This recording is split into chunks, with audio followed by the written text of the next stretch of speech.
down with BCP? The following content is intended for a mature audience. Only viewer discretion is strongly advised.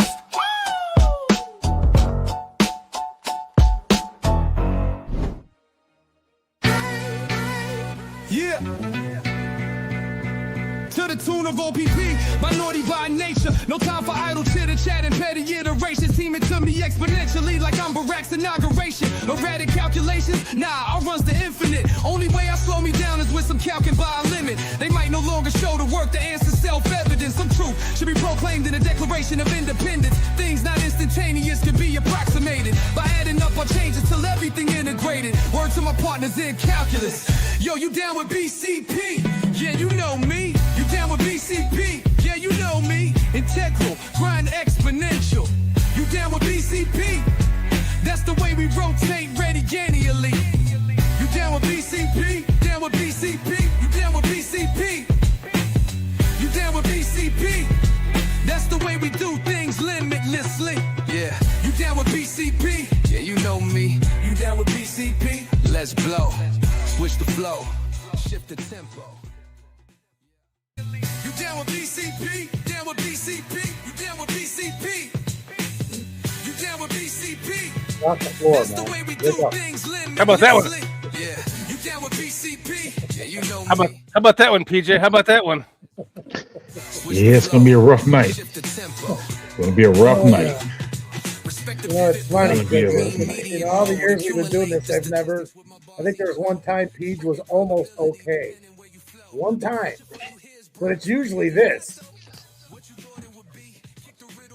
So I'm just giving it, going on the rating system. Hey, I give him credit for trying to be creative. I do remember that one time, Foster, where he was like, I thought I had him. He was like,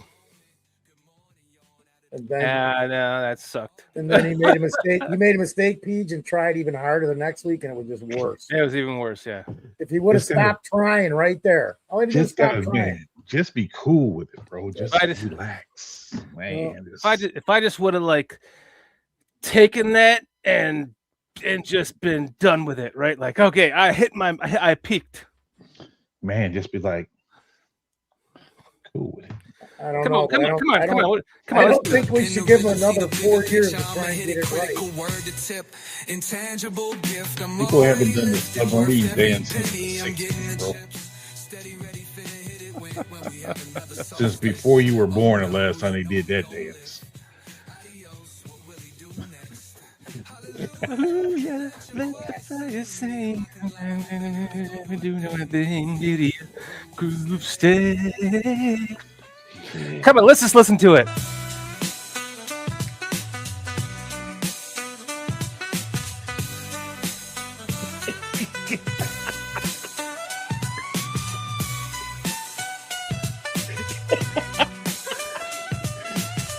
You look like you're having a hard. You look like you're fighting back a fart, man. I mean, what's going on, bro? If only I could just like grab my leg and do the kid and play thing. You look like you're fighting back a fart. Like, oh man, I can't let it go. Just because I took myself off the stage doesn't mean I still wouldn't have to watch that. Man. Oh man, how are you guys doing? You know what? It's another boring ass off-season show, and here we are yet again on another Thursday night. It's all because of you guys and you guys in chat. So how are you guys doing tonight, PJ and Foster? Lovely. Marvelous, darling, I think.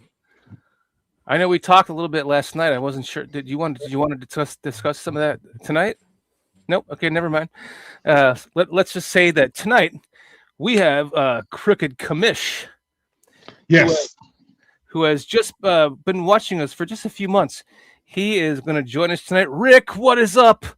Fuck Green Bay and let Caleb be Caleb, my man. Around the block. He's been doing stuff for a little bit. So Crooked Commish is going to be joining us a little bit here tonight. Kind of a surprise. And he's a Cub fan. Yeah. Even better. Love it. Sorry, Rick. He's a Cubs fan. But yeah, so he will be joining us in a little bit after we get the warm up going, get everyone lathered up to have a good time tonight. You know what I'm saying? And we'll bring on Crooked. I love when because this is what this show is all about. It's been the format of the show has always been to have people from chat join us, and just to have like someone like Crooked just literally tonight go, hey, I emailed you. Can I join the show? Absolutely, man. Let's bring you on, man. So he will be with us in a little bit after, of course, we lather you guys up a little bit. I gotta lather you guys up a little bit. Lather you guys up a little bit. Lather you guys up a little bit. Morning off-season show. It's Therapy Thursday. Therapy Thursday. This guy. Therapy Thursday. Therapy Thursday. That's what this guy right here, though. I'll be.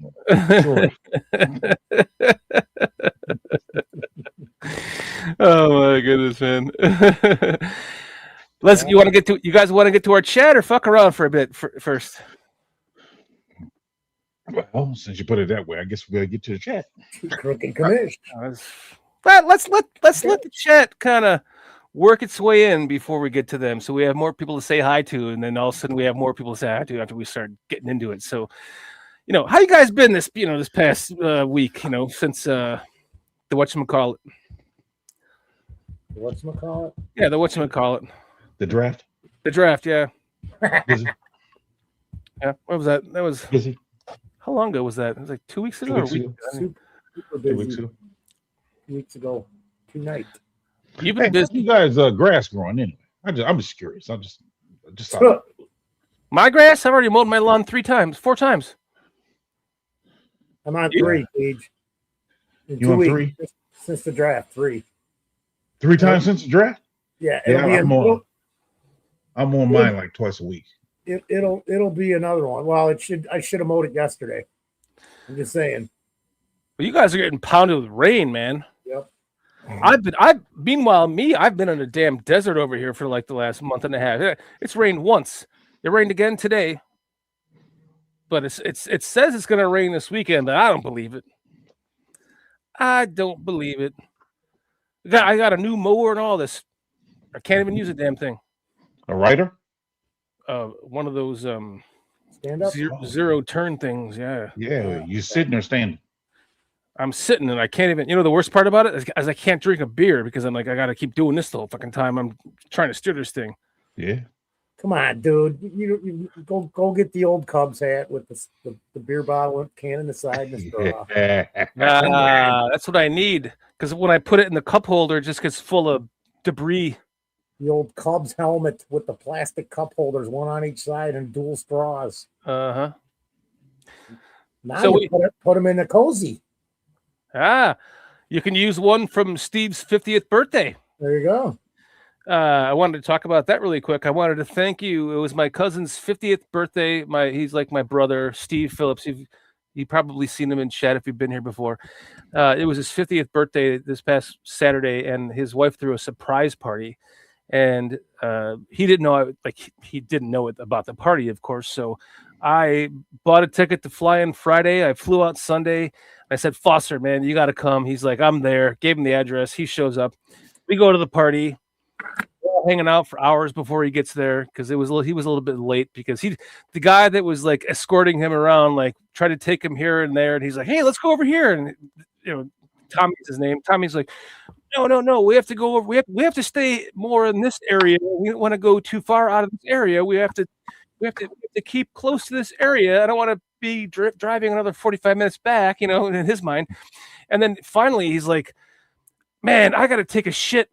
Like, let's just stop over at your in-laws recreation center so I can take a shit. He's like, well, okay.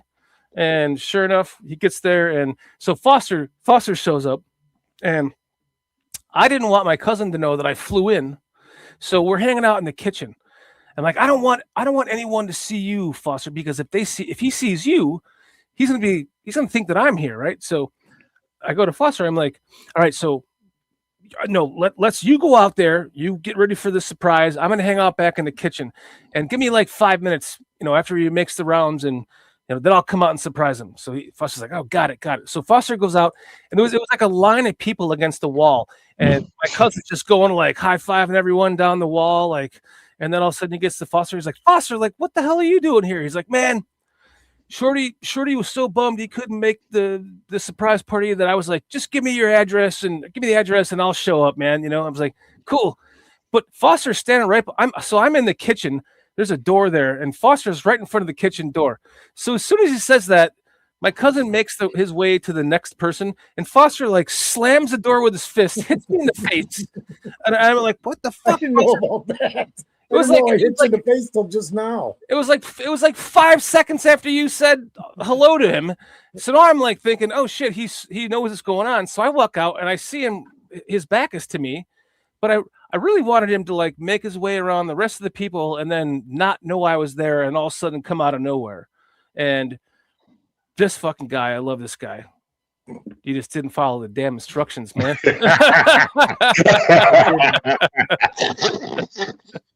He walked out. He goes, "I'm here because Shorty was so bummed he couldn't make it, and I asked him for the address, and he goes, pounds on the door, hits me in the face. I'm like, what the fuck?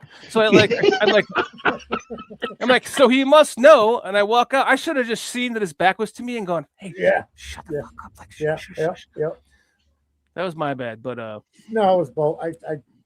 The brain froze, man. Yeah, I hear you. Get Shorty. That was next, right? That was next on my list. Yeah, right. Oh, I forgot about the 5-minute halt. Forgot about the let him finish down the fucking next 10 people. Or what, So it was fine. It worked out fine, man. We got awesome. I came up, got him, grabbed him by the shoulders, turned around. He's like, holy shit! Like Steve is like my brother. So like, I wonder if he's still recovering from that. Oh, probably. Usually he's got something to say in here by now. Yeah, he's not on here tonight, but he'll be in here again. It was a special day, Foster, and I just want to thank you for being there, man. Kudos to you. All right, and he walks away. All right, see you later, buddy.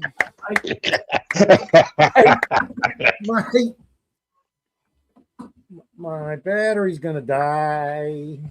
I gotta plug the computer in.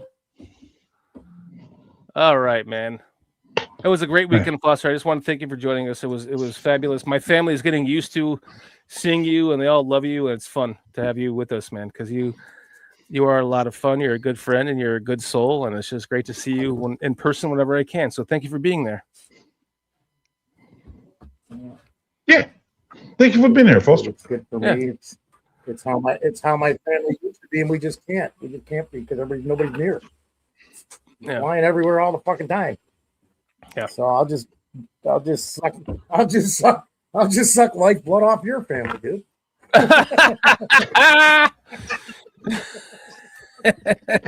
All of a sudden my family members start missing, like or staying up all night.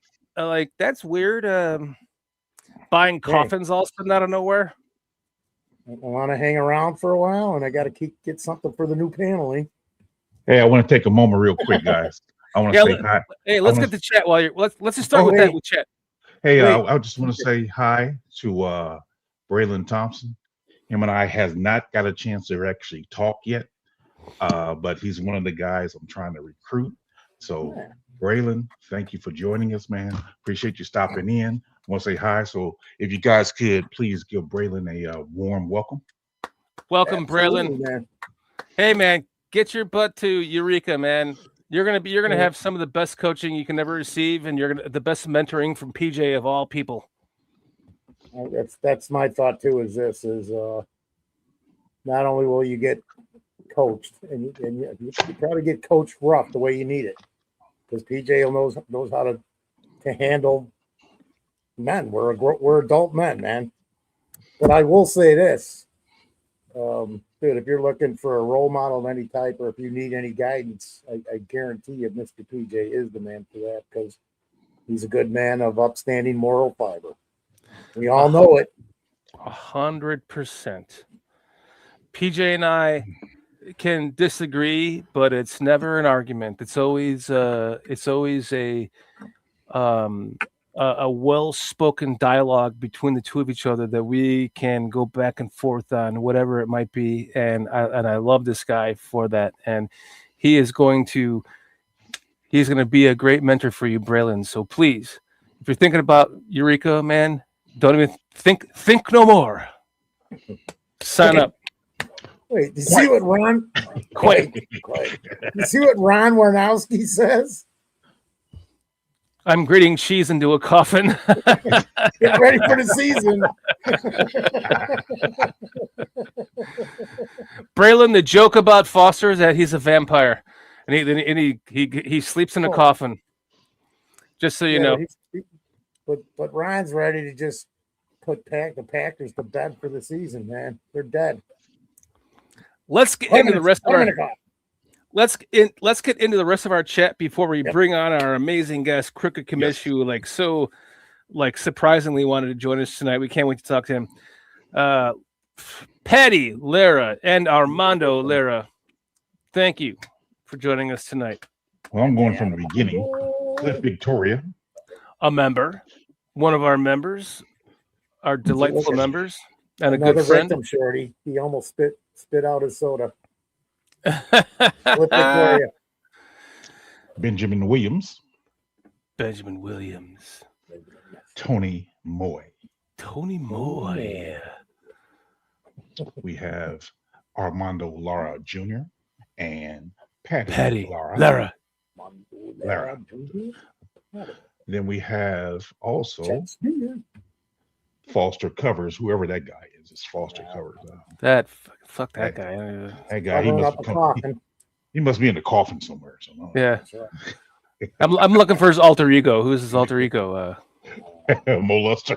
Mo Lester, yeah. Mo Lester's my favorite. Maurice, man. Maurice Lester. Oh, my bad. Maurice Lester. What's up, Relentless Mikey, as we say that? Another member. Mikey, thank you for joining us. We appreciate our members. Used to be Robbie Come Up. Is it what? Robbie Good, Better, Best, Never Let It Rest? Is that what it is? Good, better. Wow, look at you, Robbie. All right, cool. It's Robbie. What is up, man? The legend of Zah Frazier, he says. Man. I keep saying Zah, but it might as well just be Zah because it's no longer a legend. Come next year, I don't think we'd be talking about his name anymore. You know, but we'll talk about that during the show. Minister Charles Johnson. We have Bearski Films. This gentleman puts out great film, man. Be sure to check out his channel. Yeah, puts out good film. If nobody knows who Bearski Film is by now, I think it's Bearski Films that he rebranded it. Like, oh God, dog it. What is going on with my camera? There you go. Like, Bearski Film is putting out some of the best content in the universe right now, Bears related. And he is, I'm telling you, you cannot even have a conversation with Bearski about anything other than Bears. He is so Bears focused. Yeah. All he is doing, he's like, how's it going? Yeah, man, my fucking dog just died. Oh, man, I'm sorry about that. Did you hear that they just re-signed so-and-so? Bearski is locked in. He is doing his job. Go check out Bearski Film. It is the best content on the internet right now for Bears content. He's a good friend and does a great job. We also have Ron Winarski. Bear down. Then we braid that cheese into that coffin. Relentless Mikey. I believe you already said that. Relentless Mikey, bear down and fuck Green Bay. By the way, did you guys notice that when you logged into StreamYard, there's a new thing where when you click on a chat, it makes them a little bit less highlighted. Have you noticed that? So so you don't have to re-click them. Okay, why am I so like? Do you see that? Is it just me or am I tripping? What is this? I'm getting trails. Hey. How's my video, guys? Is it okay? Am I like really weird right now? Hey, it wasn't me. Hey, You're jumping a little, but we like it that way. It was you. I saw you in bed with her. It must be you. It's you. Hey, wasn't me. Yeah, maybe it wasn't you. Yeah, it was. Robbie says I'm choppy. Is my voice choppy though?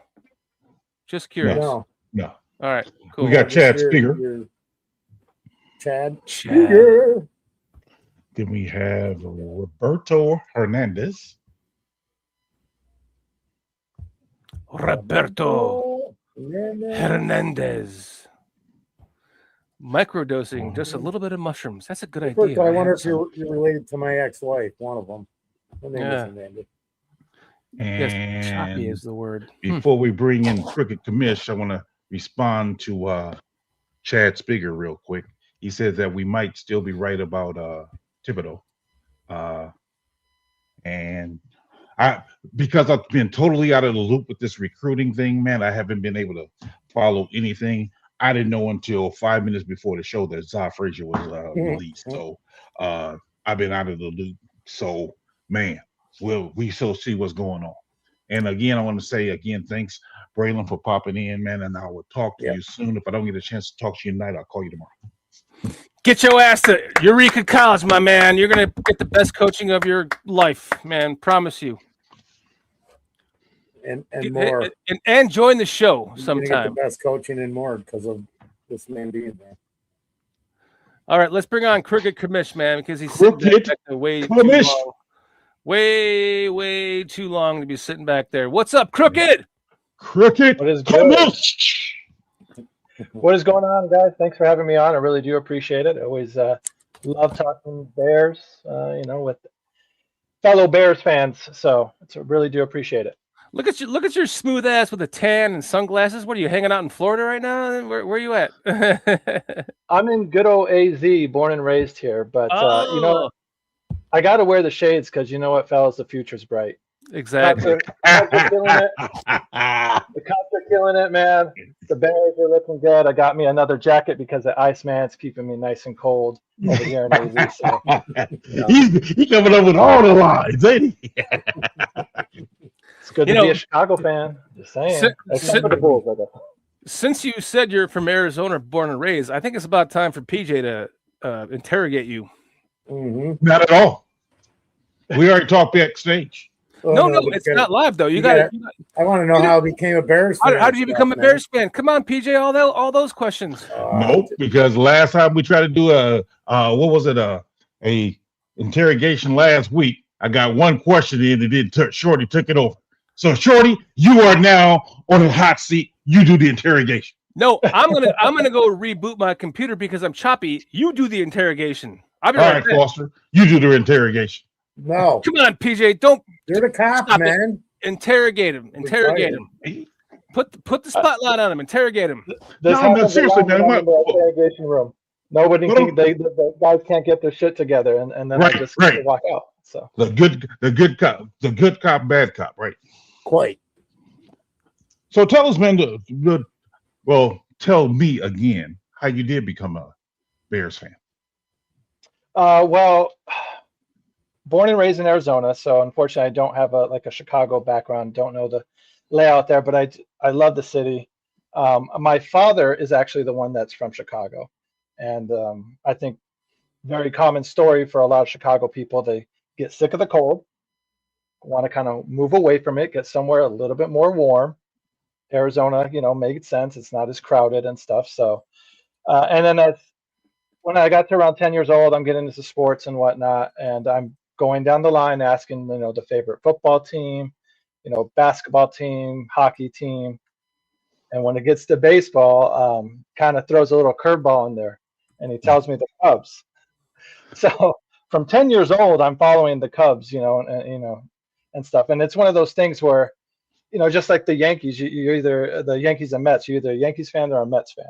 So you really can't be, a Cubs and a Sox fan. But in 2005, when the Sox did win the World Series, my dad is kind of going crazy and cheering with his other cousins who are Sox fans. They're all Southsiders and stuff. So had me puzzled, scratching my head a bit. And he's like, "Oh no, I just love Chicago. I'm just a Chicago fan, and I cheer for both. So he is one of those weird Chicagoans that does cheer for both. You know, they are out there, and Foster seems like he's self-snitching and saying, I'm one of those guys. So good for you. But Right. bottom line, the question is if we ever get to the World Series, you are going to have to pick a side. So, Game 7, bottom of the ninth, 6-6 tie, 2 outs. Cubs are batting because they got the advantage and they win the game. okay, fair enough. That sounds like a great series. So that's how I became a Chicago fan. So you'll be able to. Well, my question for you next is: I see 2 ladies in the chat, Andrea and Jana. Which one's the wife? Janen's the wife, Andrea is the mom. So Mama Kamish. So All right. Welcome, guys. Thanks for joining us. Love having you guys. Appreciate you being here. Ooh, I got to be careful now. No. My mom, like I said, I grew up with some tough love there with her. So definitely don't have to be careful. It's one of those things where if you got in trouble at school, it's that you get looked at as like, well, what did you do to deserve it? Yep. You know what I mean? The teachers just ain't whooping ass just to whip ass now. This ain't like the Catholic school days and shit like that. So yeah, they just ain't handed out butt whoopings for nothing. I went to Catholic schools. They didn't hand out butt weapons for nothing. They handed out butt weapons for lying or stealing or not doing your homework. I mean, that kind of stuff every day. Yeah, it's all part of it. It's all part of the game. And you get caught sometimes, you know, hey, you got to pay the price. Sometimes you get away with it. Who's your favorite Bears player since you've been a fan? Oh, man. That's a tough question. Okay, let me see. My like 90s heartthrobs are like guys like Marcus Robinson. I liked Neil Anderson because that's right when I was starting to watch him. As Walter just left, Neil Anderson kind of took over that back role. So those guys kind of, even Jeff Graham and Curtis Conway kind of mean something special to me, you know, when I think about my old childhood football days and stuff. And then when you get to the after high school and whatnot, I mean, how can you not love guys like Lance Briggs, Brian Urlacher, Mike Brown, you know, like Peanut Tillman. So, but you got to choose one, man. Come on, bro. You got to choose one. If you had to choose one, who's your favorite? Matt Forte. I think Matt Forte. I really liked the way he ran, especially in the 2000 era and stuff. Still, you know, was good hands, caught the ball very well, and was a hard runner and stuff. So I loved his game, and he was never went down easy. You know, and that's what we love about Chicago. You die hard. I want to interrupt real quick. Chad Speaker left a super chat saying wouldn't be a show without a super chat. Chad Speaker, thank you very much for your super chat. Appreciate you, man, as always. Thank you. What? No super chats? I was expecting to hear that next. So I see your mother's favorite player, I'm assuming, is Walter Payton. Yeah. My mom. I mean, how can you not like sweetness? You know what I mean? Hey, I agree. So, but like your wife said earlier, what's the trick in getting your wife to become a Bears fan? Well, what was the trick? Oh man, it was a negotiation tactic for sure. So it was one of those things where, because I convert if you put a ring on it, you know. So it's like, all right, you know, it's not one of those things where I ran out to the store right away and got me a ring and stuff. But it was like, you know, eventually it's like, okay, you know, and she held to her word. I mean, she's been cheering with the Bears and been rooting hard for them and stuff. Well, maybe not that hard. It's one of those things where it's like, if it gets too ugly of a game, she's like, I'm gonna go shopping because you're starting to, you know, throw things at the TV. That's good negotiation, though, man. I mean, hey, it's a given pull. It's a given pull. So Mama Kamish is telling secrets. So you have a dog named Peyton? Yes, yeah. We have a little dog here called Walter Payton, actually. So. Oh, okay. So it's one of those dogs that was very has a very big bite, even though it's a Chihuahua. So it's kind of like, you know, Those- lean fighter, you know, doesn't get scared of much and stuff, but thinks he's much bigger than what he is. Those be the ones that bite, the small ones. Yeah, They have a I get lot it. of fight to them. for sure. Okay, for so on this current team, sure. Mhm. excluding quarterback, because everybody's in love with the quarterback these days. Oh man. Excluding quarterback, who's your favorite player? Right now, favorite player.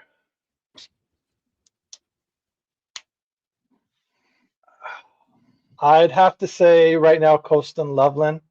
I know he's a newcomer and whatnot, but there's a lot of fresh faces on this team now, to be honest with you. True. So, but I just seeing how he came on and how him and Caleb kind of clicked towards the end of the season.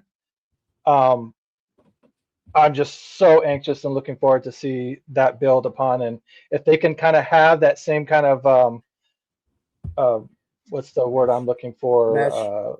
Chemistry, I guess, Yes. that Mahomes and Kelsey have, even if it's just a half of that, I'll take that. I think they can do a lot with that. Ben can do a lot with that as well. So I'm really excited to see, you know, how this offense is going to look.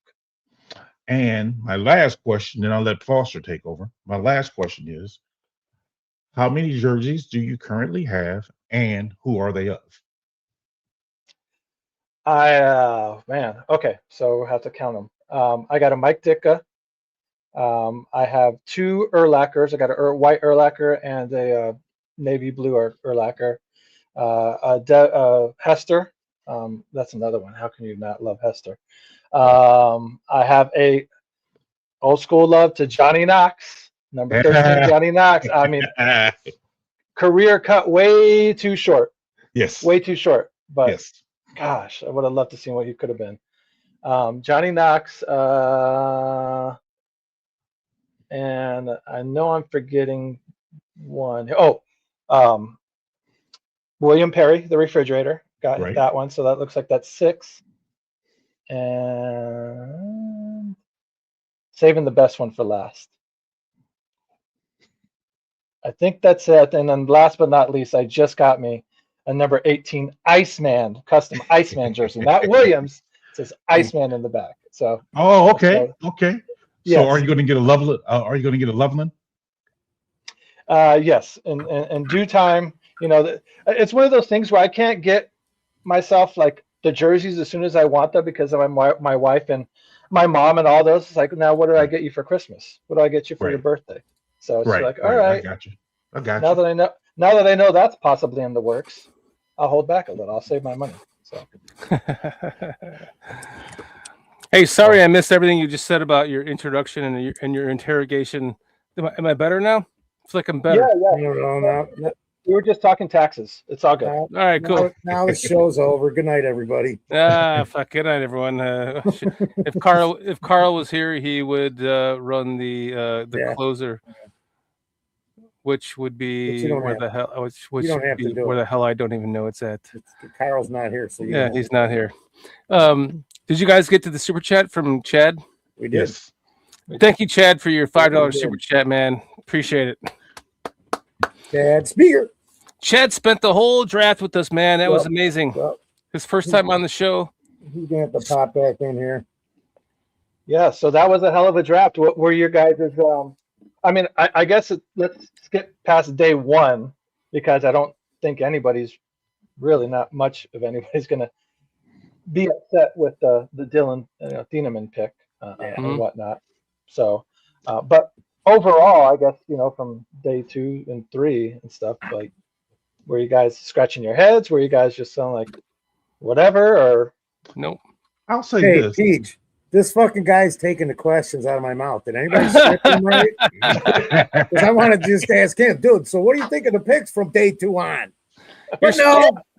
You're supposed to be reading the script crooked. You're getting way off script. Everything was fine until you came back, Shorty. All right. Well, get out of here. Yeah, I get that. I have that effect. My bad. These are your questions. These are your questions. You're right. Let's rewind. Forget it happened. You go. You can go that. I got more. I mean, it's okay. So we can even go back to the draft because I was just going to ask you what you think of the offensive line and the defensive line right now today. Well, let's start on the offensive side of the ball. The offensive line, I think the offensive line is it'll be okay. I'm really intrigued what happens at the tackle position. I think having that combination of losing Ozzie and then Dolman kind of retiring, out of the middle of nowhere is kind of a kick in the balls for us. So that really sucks. But I think they adjusted and kind of handled it well, and they rolled with the punches well. On the defensive side of the ball, I get everybody's frustration. It was one of those things where I saw all the signings they were doing in the offseason, and there was a lot of D tackles. Yep. And I get none of those names are head turners or household names. I get it. Solid though. It's solid, and it's a crowded room already at that position. So I mean, like didn't think they were going to invest early in a D tackle. Mm-hmm. But I wouldn't have been surprised if they got one late like they did. So I'm a little bit worried more about the defensive line than I am more about the offensive line. Hopefully they can coach them up like they say they want to do, like they tried to do last year, and they can get some more pressure with the guys that they have on the line and stuff, because there's no more help coming. Can I repeat myself for the 18th time or the 100th time? Like, I think you were there for our draft marathon, right, Crooked? I may have popped in it for a bit. I was at the bars watching. I was kind of all over. I like to good for you. Pop in and out. Doesn't matter if you weren't. Just saying, like, if you were, you would have seen me saying, like, I just don't see them drafting a defensive lineman. They finally did in the 7th, but I just didn't think it was a priority for them early in the draft, because all of a sudden Thieneman fell on their lap, and then next thing you know, going onto the tight end, everyone was crapping on the tight end. I never thought they were going to draft a defensive lineman high, if at all, in this draft. And one of my needs that I had and trust me, I am just an idiot who has barely been paying attention at all. I knew none of the picks in this draft, maybe 5, obviously the first pick, the quarterback, and a couple of players after that, but not even Thieneman. I didn't even know who he was, right? Because I have just been so busy that I couldn't pay attention to any of this stuff, man. And excited with the Thieneman pick and seeing how all of a sudden I watch his tape and the fans' reaction. Of course it makes sense. He fell to us. He was the best pick in the draft at that point. You take him. But I felt they were not going to draft a defensive lineman. Why? And because exactly what Cricket said. We signed all these players, and they're not all bad players. They are not necessarily stars, but they are a rotation of solid players. And we need, at this current moment, in time, we need a bunch of 1-year deals, man, because we have to start getting ramped up to pay the quarterback, which is going to cost a lot of money. I'm hoping he's going to take like a $700 million 10-year contract, similar to Mahomes, and never look back and not complain about, Dak Prescott making more money than him. Oh, Dak Prescott makes, like when fucking Jimmy Garoppolo made more. All of a sudden he makes Kirk Cousins, and then Jimmy Garoppolo makes more money than Aaron Rodgers, and Aaron Rodgers is bitching and complaining. I'm the best quarterback in the league, so they have to pay Aaron Rodgers more money, even though his contract says this. I don't think Patrick Mahomes is he is kind of like the example of that. I think that with Caleb already making $20 million plus in NIL money coming into the league and living on his own when he was in high school, I think he's a mature enough young man to go, I'm not going to break the bank on this team. And even if it's a $600 million or even a $700 million 10-year contract, and he never complains again.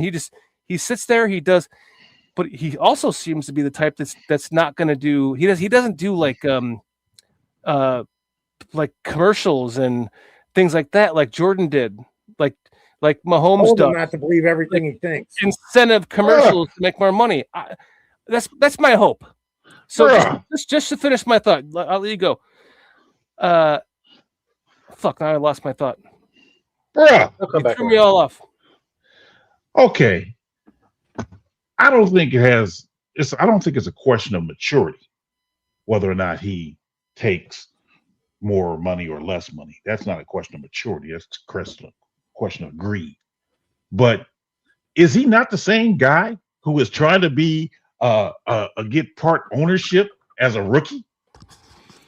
Is that true though? They said it was true.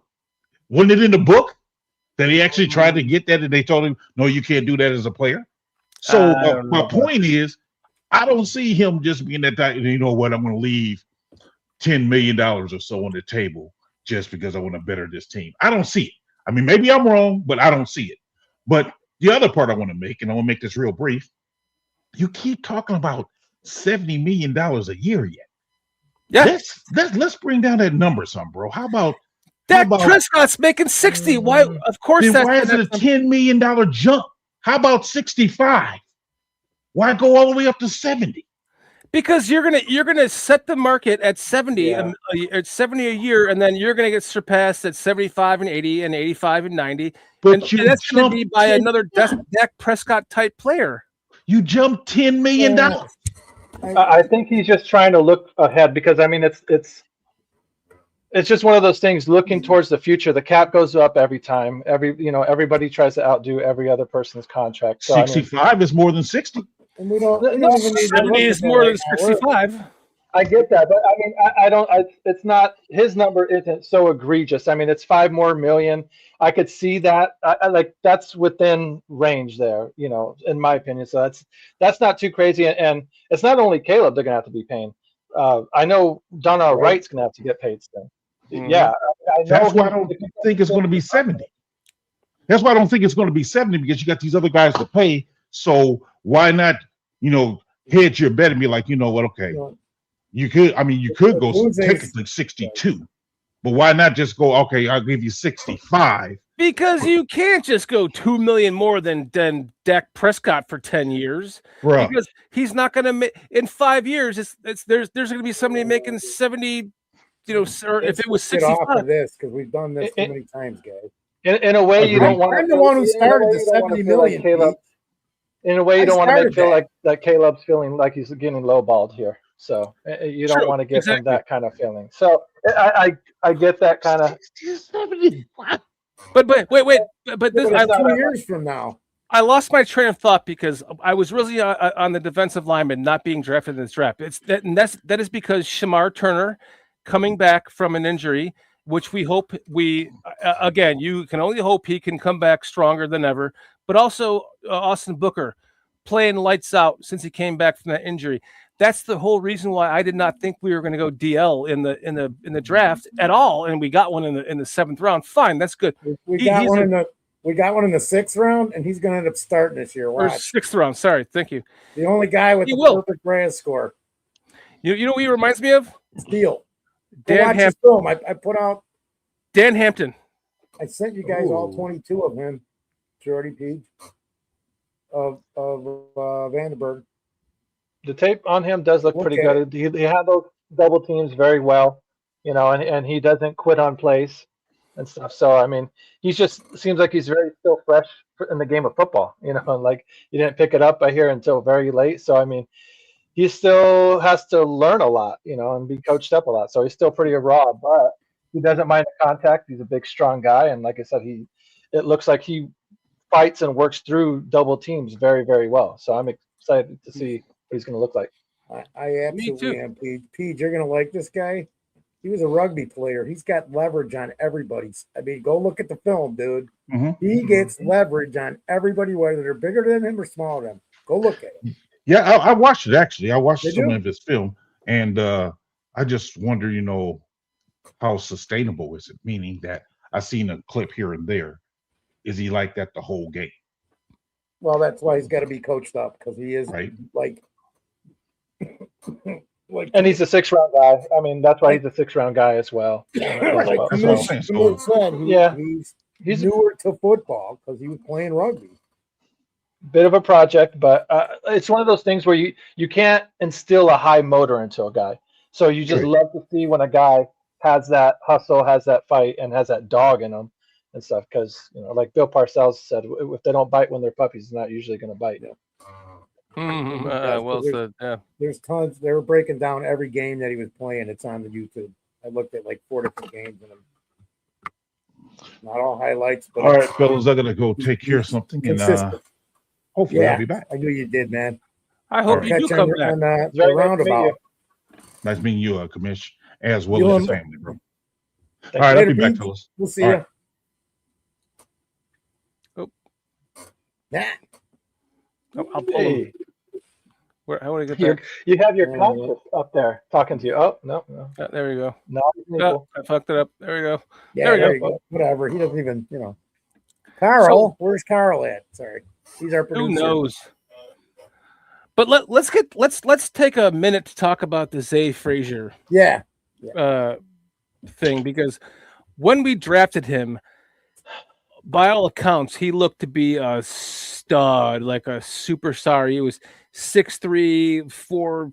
I don't know his speed, but he looked fast on tape. Ball hawking skills, tackler. He was a tackler. He looked like somebody you could put in like a cornerback blitz, just a stud.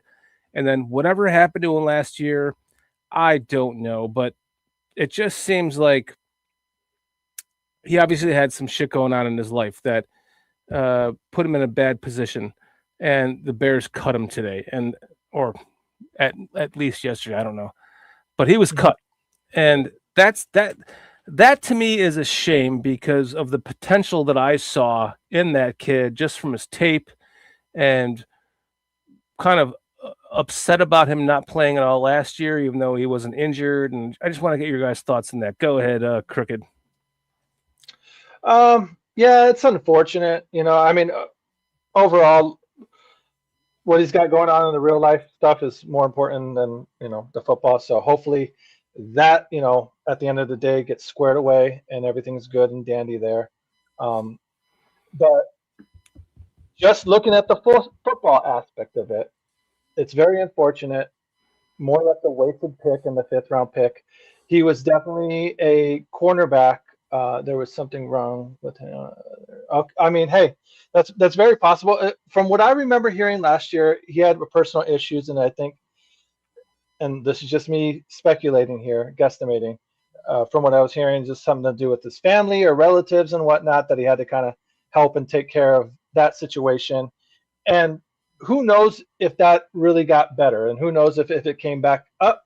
And it's one of those things where the Bears are like, okay, we kind of did what we could the first year, but the second year, like, we really can't afford to just keep you around again in hopes you come back, next season, and whatnot. So it's unfortunate. Like I said, the kid had a top 10 40-yard dash in the Columbine last season. So he definitely had some speed to him, which we could have used last season.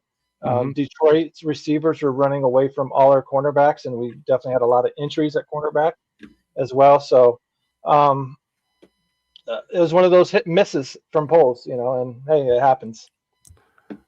It does happen, man.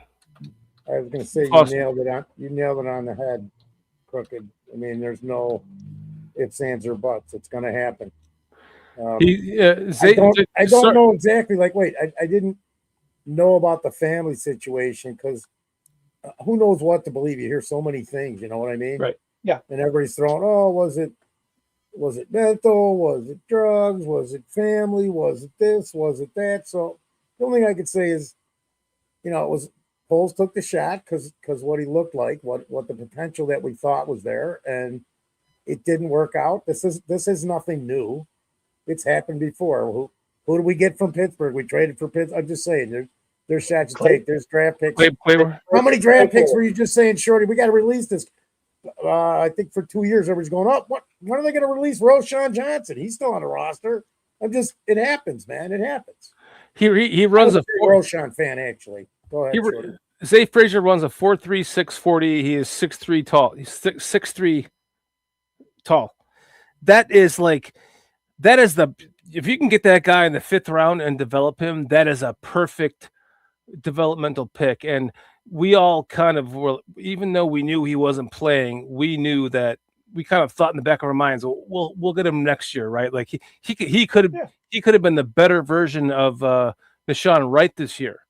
He had better movement in his hips, and he was just a better ball hawk and all that stuff. He was someone that I was personally looking forward to seeing play this year, and to see him getting cut right now, I mean, it sucks, but obviously there was more to it. And I'm reading the article, which is actually by Lester Wiltfong, who is, by the way, went to the same high school as me, graduated the year before me, been on the show many times. Under the channels, definitely. He says that he went to school with them, but I actually invite. It doesn't matter. It's a funny fact. I agree, Tony May. I agree. He said something about that Zah Frazier. There was something going on in his life, and the Bears just couldn't support. They tried to give him the support that he needed, but they couldn't give it any longer.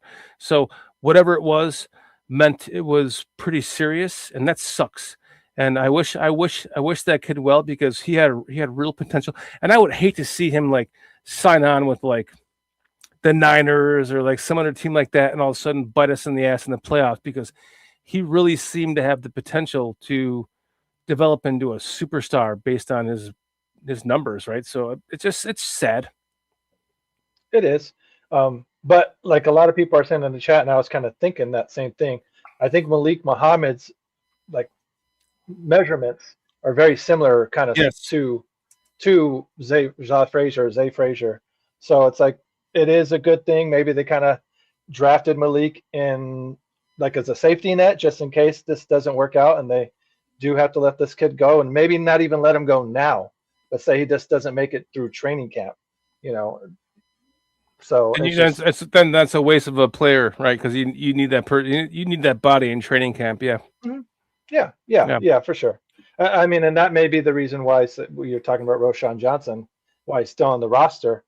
That's a very, very good reason why he may still be on the roster, is because you definitely still need camp guys. True. And it's not like our running back depth is really that deep to begin with as well. So I know they signed some free agent guys, but I mean, you're just kind of throwing darts there. Well, I want to get into that in a minute, but let's quickly talk about the restructuring of Bradbury's contract. It saves us like $1 million. Let me go to it. Let me just bring that back up. Okay. Because it was like a restructuring of like $1 million. Did somebody supposedly contact the Bears regarding Bradbury? I heard that too, but I don't know if that's correct. I didn't hear that. I heard that today, maybe like to try and trade for him. 6 o'clock. Yeah, I don't know if it's true. Oh, okay, that would be interesting. So let me ask you this question: do you guys think that Logan Jones is the day one starter? I do. I do too. But they won't start him day one. They'll do what they've been doing, because it's a smart play to bring the guy along a little slower, dude. I don't know why they just got away from it, man. It's been proven to me over and over for 2 decades before all this crap. 3. Don't just go back and look, man. You bring a guy along. You can take an average guy. You can take an average quarterback like Love, because that's probably what he is in the NFL, and make him look really good because he learned everything, maybe excessively, but. Well, a lot of these guys just learned crap. Terry Bradshaw was a fucking failure. 4 Super Bowl rings. During the draft, like, remember that what happened during the draft process? Like, I said, I don't know anything about any one of these players, but my buddy, Coach B, was like, we were talking, it's like, oh, how about a defensive lineman in the second round? I'm like, no, a center. We need a fucking center. We need a center to go along with Caleb Williams for the next 10 to 15 years, max. And, we need that relationship to develop. We don't need constant center fucking, rotating door. Yeah, exactly. And then boom, we drafted Logan Jones. I was like, I couldn't believe it. And so now here we sit with Logan Jones, as our number 2 draft pick, our second round draft pick, do you guys think that he's going to? So now, as we sit, Bradbury he's turned his $4.7 million contract into a guaranteed $1 million signing bonus, basically, that turns it into a $3.7 million salary this year.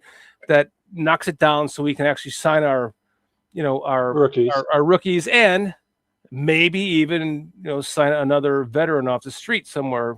So my thoughts go to you guys. Like, what do you think about that? Because that seems like to me Logan Jones is the starter this season. Go ahead, Foster. I wouldn't buy into that. But like I said, he is ready. I think he's a day one starter. Training camp will show that, because if he just kills training camp, do you think they're going to sit him on a bench? They probably still will. They'll probably break him in slower. But I don't know that until training camp happens, man, and we see some action here, because you just don't know. It's time will tell on that. And then the contract move, it's a business move that needs to be done, because they are tight on money. They got to watch every penny. So without going long term and fucking us in 2 or 3 years, it's one of those smart moves. It's $1 million. It's only $1 million, but that just paid for 2 UDFAs. I'm just look at the number. True. Look at the number. So, matter of fact, the one guy's getting $700,000.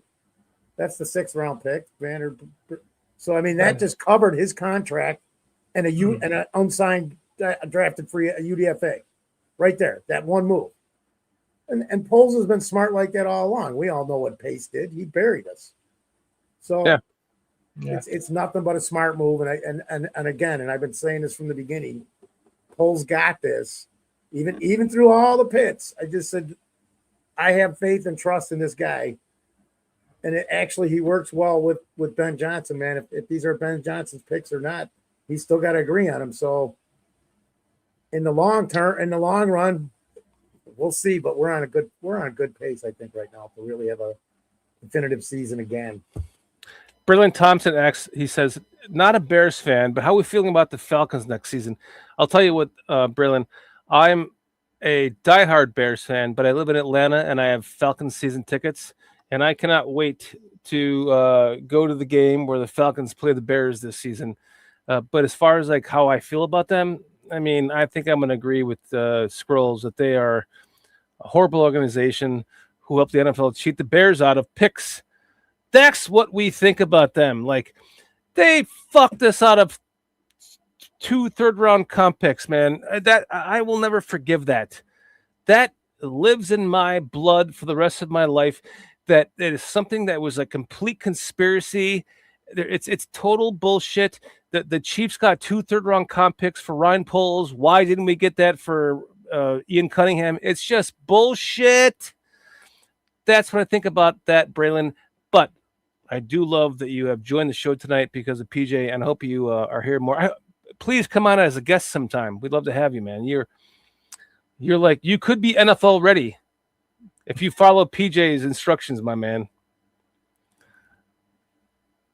Yeah, well, as far as the center position and Bradbury, that whole situation, didn't see that coming at all. I think the whole trading Bradbury, I think that may be something that happens in like the midpoint of the season. Once the season starts, an injury happens somewhere, and you kind of feeling that Logan Jones you feel comfortable sliding him right into that starting role. So does he have the capability to do it? Day one, I'm sure he does, but a lot of that we're gonna have to see camp too, and how he the playbook, how he kind of gets accustomed to that and stuff, and how much he understands that and all that. So if him being a 2nd round pick, you would hope that a guy that you invested a high draft pick like that can start day one. But I think they're going to try and go the safe route and play Bradbury, for the first part of the season. And if, like I said, if Logan Jones is really, really like nipping at his heels, then maybe they'll entertain that thought process of trading Bradbury.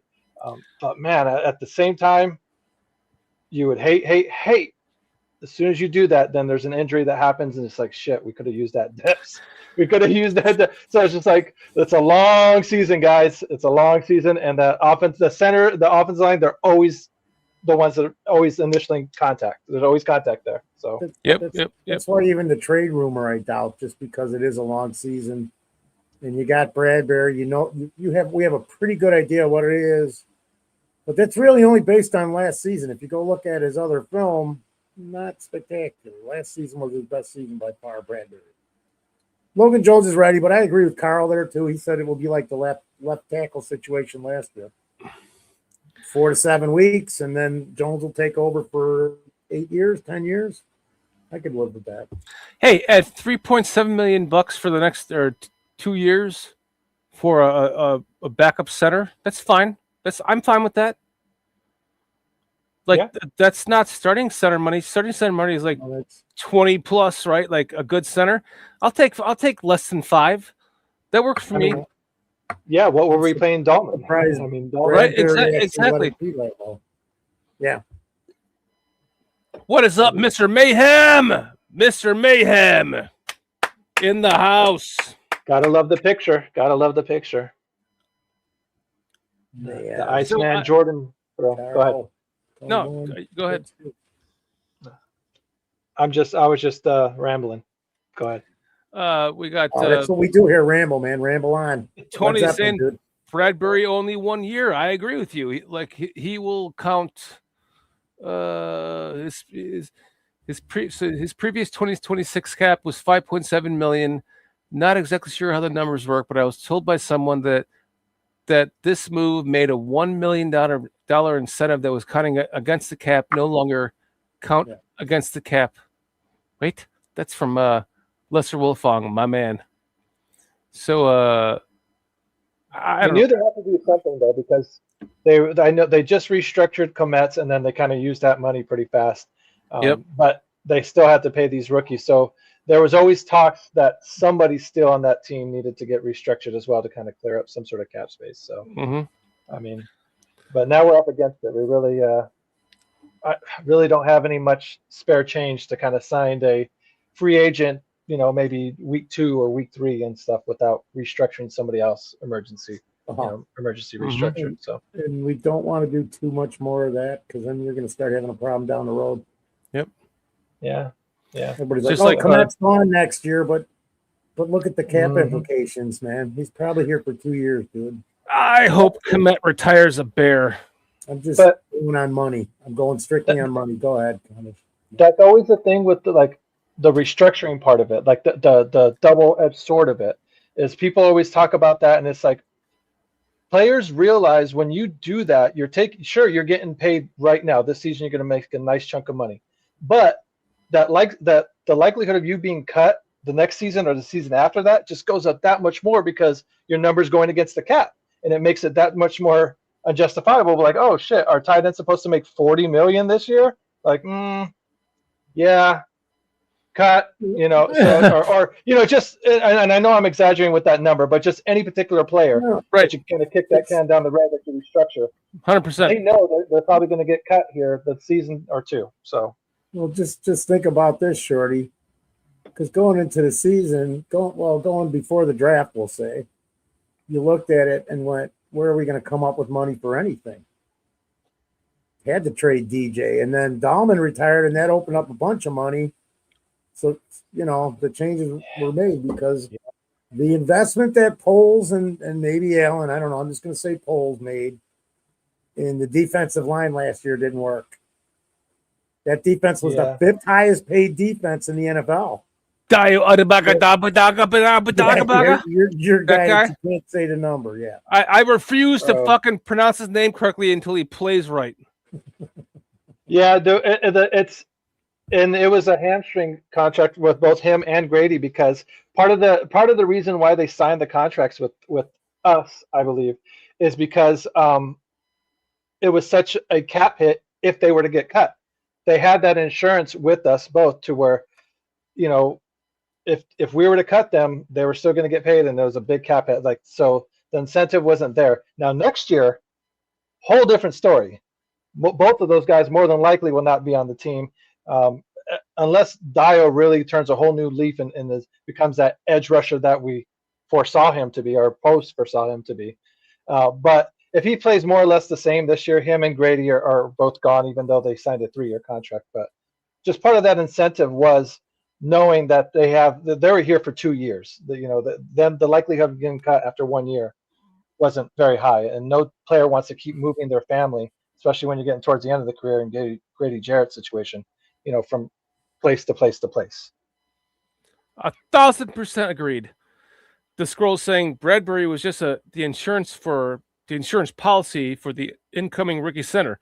They never intended on starting him, or on him starting. Yes, I agree with that for the most part, but it's one of those things where you had to get someone like Bradbury because you couldn't guarantee that you were going to be able to get Logan Jones in the draft.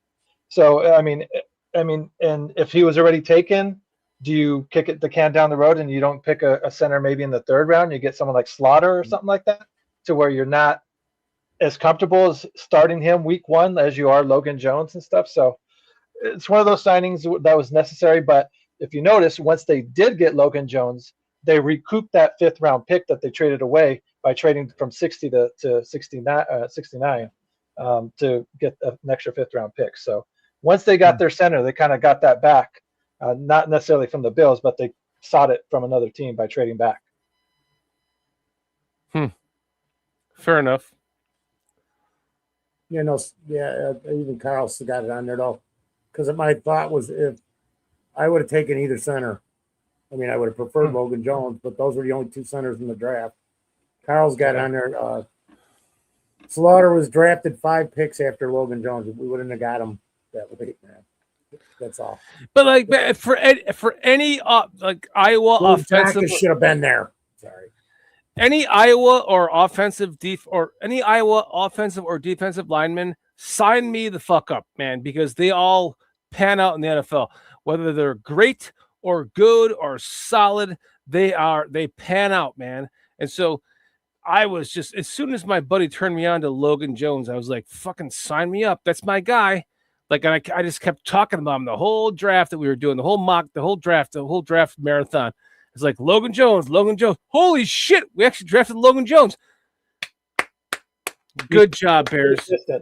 You put it out in the ether, and you made it come true. So, somehow it happened, I guess. Very, very nice work. I mean, even I don't have that kind of pull. So, I mean, I didn't know I did either, Crooked. I did not know that. You don't. Right. I like that. Played up. How did I do that? I don't know. Jesus, money just showed up. I don't know. Tax free. Yay. Foster, you don't. I know I don't. I was the voice of God in a play once, or 5 times, or 10, whatever. I had that pull one time before when I was like, I put it in the ether that we draft David Montgomery. And then we did, and I couldn't believe it. I was like, holy shit. They actually drafted a guy that I wanted them to draft, and then they did, and then we got rid of him. But Logan Jones is not going to. He is staying here for most of Caleb's career. That's the point to a quarterback center relationship. You need to have that. It's important. It goes head coach, quarterback, center, everything else. The defensive line falls into place. The rest of the offensive line falls into place. But when you have those 3 connections, head coach, quarterback, center, boom, you're good to go for a decade. Yep. Yeah. Yeah. And by the way, fuck Dahlman. Fucking force it. But also, by the way, thank you, Dahlman, for putting us in the situation for us to have to go out and get this rookie center, who's going to be the center stone of our Caleb Williams driven offense for the next 10, 15 years. I mean, I don't know if you know how much I am in love with Caleb Williams, Crooked, but I am just, he's my bucket list quarterback. He's my bucket list quarterback. And I mean, he's got to blow up all of them, Commish. I got to blow up all of them. I bought $4,000 worth of his rookie cards plus because I know that one day they're going to buy me an island in the Pacific when I sell them. Try not to pop that blow up doll. I mean, those can be expensive, I hear. I'm not gonna. So might be worth something too. Well, Someday. it's actually not a blow up doll now, Foster. It's like a real AI animated robot doll that just lets me fuck her whenever I want. Hello,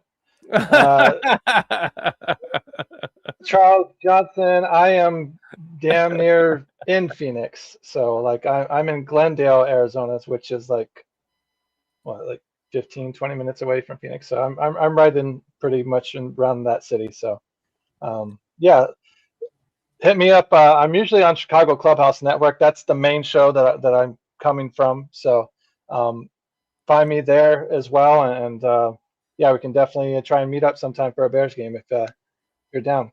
So you won't believe this. I've got like, I don't know, probably like 30 family and friends because a lot of Arizona is ex-Chicagoans, and it really is, man. It really is. I mean, everywhere I go, Lake Havasu, Phoenix, That's Mesa, where he grew up a Chicago Tucson. Bears fan and a Cubs fan. And I get it. I've got all that too. The Superstation WGN9. You guys always got stuff in Arizona. I mean, that's another thing too. Like growing up in Arizona, like WGN, the Cubs were always on there, so it's like that was an easy way to watch the team that I was cheering for and whatnot. So, you know, and you still had superstars to watch back then. You know, you had guys like Gracie and Ryan Sandbergs and Andre Dawson, and you know the list goes on with those Cubs guys. But yeah, back with football here. With the third round guys, I think drafting that tight end, you know, people kind of scratching their heads and whatnot. And to be fair, like last year, I was one of those guys scratching my head, you know, with the Loveland pick and then even the Burden pick, because you just gave DJ an extension. So and it's one of those things where you're not thinking neither one of those positions, but you let time plays out, season plays out.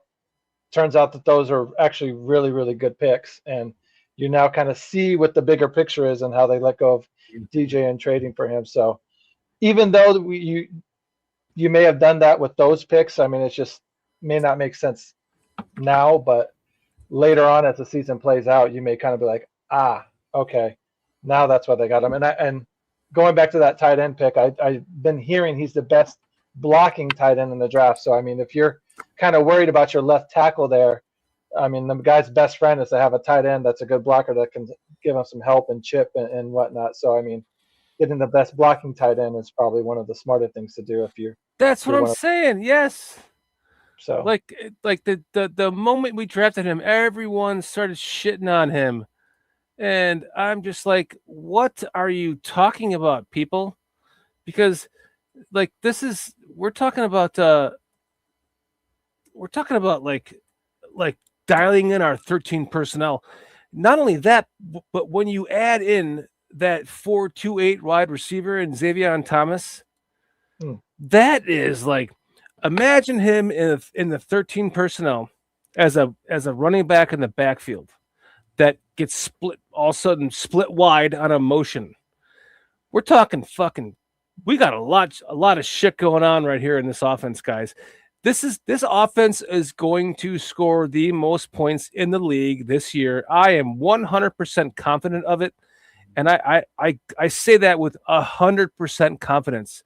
It is my opinion, and it's my personal opinion, and I'm not going to shit on anyone else's opinion from that. But I believe that this was what, as far, have you guys ever watched The Mandalorian? This is the way. yes. When it comes to Ben Johnson, this is the way. This is the way. Who cares? Because I actually had on my board, not knowing a fucking thing about any one of these players, I thought, I want a 4.28 wide receiver, I want a 4.28 running back, and I want another tight end, another good tight end, and I want a safety, and from there I want a defensive lineman.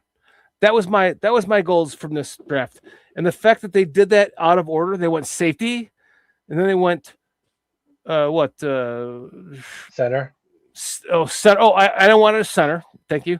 I wanted a center, not in any specific order, but I definitely wanted a center, and the other players that I talked about, boom, they did that, and I sat here going, holy shit! Now we sit in the 6th round and we traded up to get a defensive lineman. This guy reminds me of Dan Hampton. I'm sorry, I'm just going to talk out of my ass. That doesn't mean he's Dan Hampton. Nobody could be Dan Hampton, but he does remind me of him because he can play all kinds of positions all over the defensive line in a backup role or maybe even a starting role. So I have nothing bad to say about this draft. This draft made me super happy because whatever Ben Johnson wants, if that means over what Dennis Allen wants, fuck it. So be it. So be it. I don't need we have been defense for so long. I don't even fuck defense. Let's just kill people with 45 points plus a game. I mean, that's what Scrolls was saying, right? We're going to be averaging 72 points a game. You know, so and I mean, I guess that's what it kind of seems like. That's what Ben Johnson's strategy or final game plan is, you know, we're just going to outscore everybody. And if God forbid we do happen to be in a shootout or it is a close game, you better hope we don't have the ball last. Because if we do have the ball last, we all know what the Iceman can do. So, you know. I will agree with that. I want to go back to Roush real quick. It does, especially in the playoffs. What? Yeah. You said the defense wins championships. Yeah. Yeah, so you got to have a defense. You got to have a defense. I mean, who could prove that over and over? The Cowboys, the Bengals. I don't know. The list will go on. What's up, Eric Victoria? Anyway, I want to get back to Roush because I really think it over the next 2 seasons. STC. What's up, STC? Kittle-esque. I've watched a bunch of his film at Stanford, and I could just see him going that way because he's capable. Definitely capable of catching the ball. He needs some coaching up on that. Mm-hmm. So it's like I worry about that with the Doomsday too. Because don't forget, him and Caleb came in at the same time, so there's another contract that nobody's bringing up. Yeah, that's going to be a year. It's still going to be, you know, is it going to be worth it? Whatever. There's just too many aspects, man. Yeah.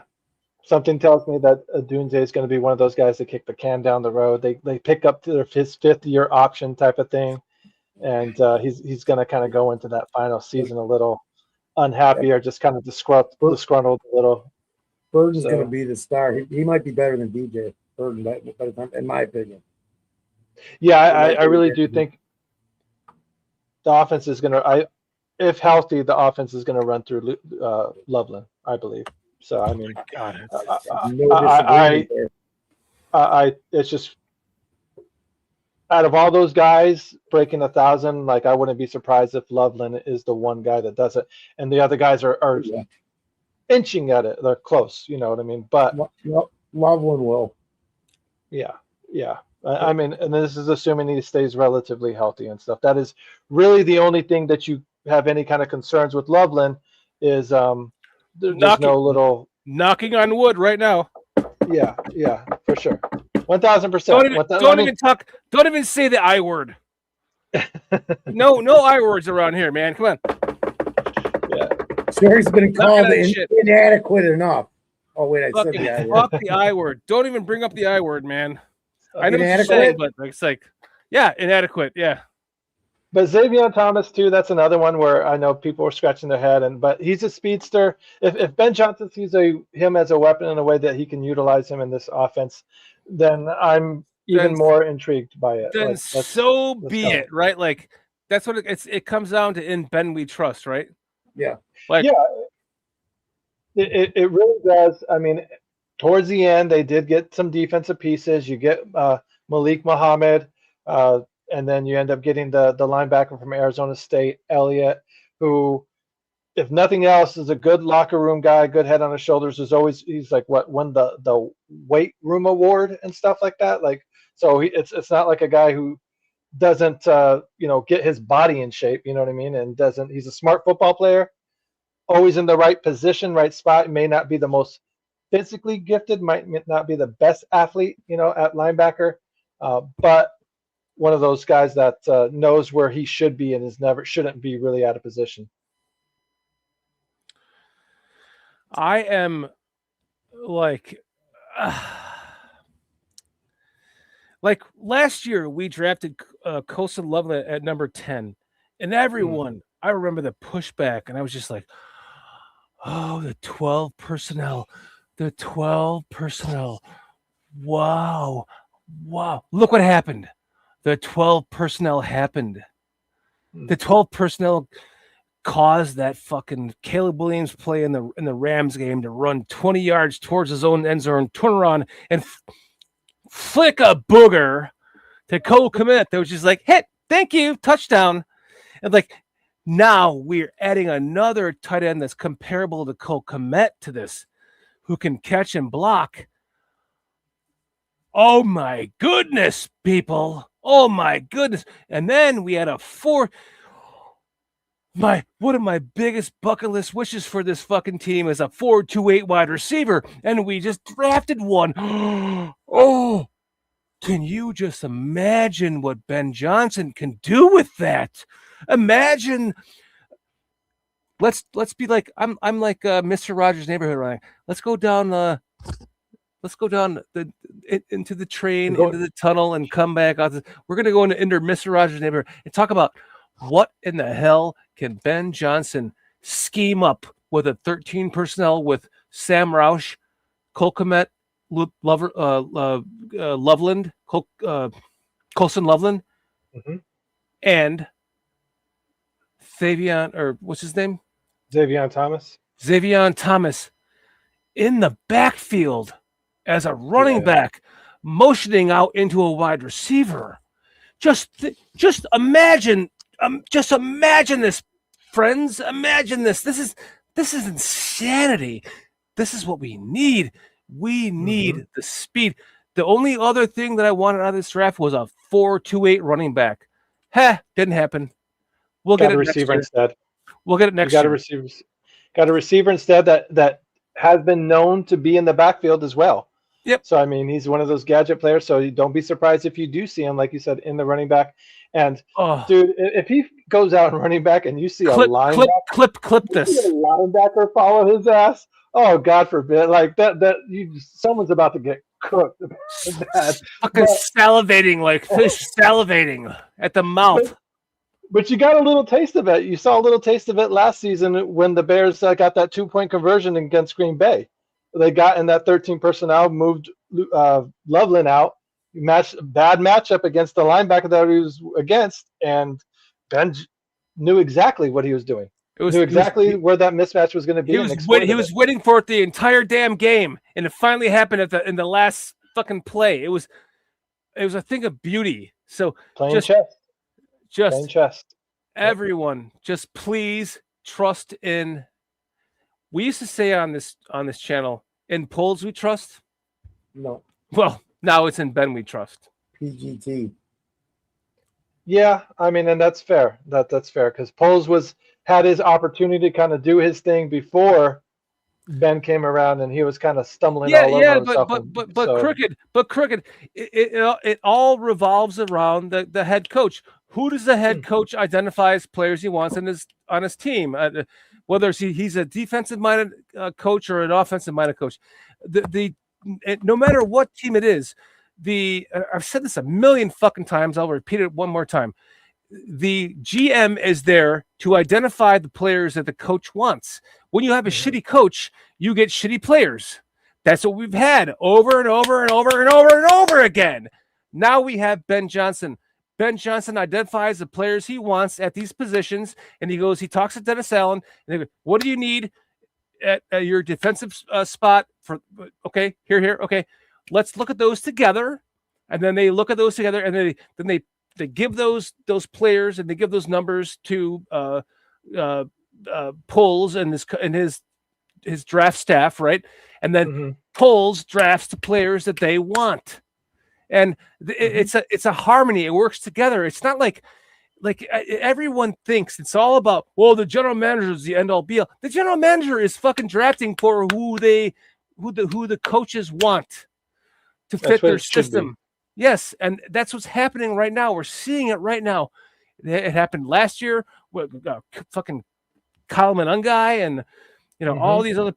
That draft was one of the best drafts we've ever had because of the head coach, and it's going to continue to happen as we build this team. And it goes to this final thought of mine. In Ben we trust now, not in Ryan. In Poles we trust. In Ben we trust. Ben, him and his staff can identify what Poles should be drafting, and they're talking about it together in real time. Well, this player's gone. How about this player? Let's do it, and then they make it happen. And you've seen it happen this year. It was amazing. It was spectacular. It was one of a kind for a Bears team to see this happen. As a fan, we're watching it in real time. Sit back, enjoy the process, and let's just watch this fucking dynasty build and not complain about it, man, because in Ben we trust. Ben's he's a superstar. I agree. I mean, and it's one of those things where I think maybe it feels like Ben, instead of necessarily going to polls and giving him like a list of names of particular players that he wants in drafts or whatever, it's more or less he gives them like a mold of a player that he wants. He's like, I want just a general guy that's this height, runs this speed, and has these abilities. Name be damn, who gives a shit what the hell his name is? He could be Mickey Mouse. But is there a guy that is like that in this draft? There's like that mold there. And you kind of look, there's like, yeah, there's this guy, plug in this guy. What do you think of him? Check the tape on him. No, not fast enough. Or no, I don't like his hands. Or no, and you go from there until you're like, yes, there we go. That's the guy that I need that would fit everything like that. So that's how I see what's going on. And if you watch Xavier Thomas run his routes, he's in college going, his routes are very precise. He runs really good routes.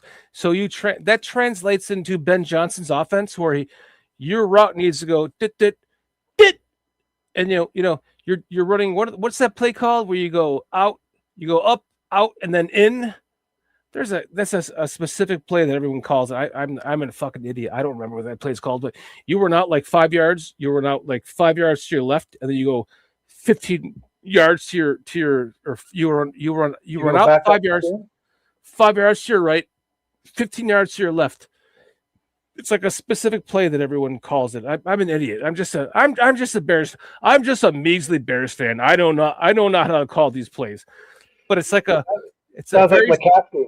Like McCaskey said. Thank you. I'm just a fan. It's a very specific play where the receiver goes out, goes up, runs out, cuts in.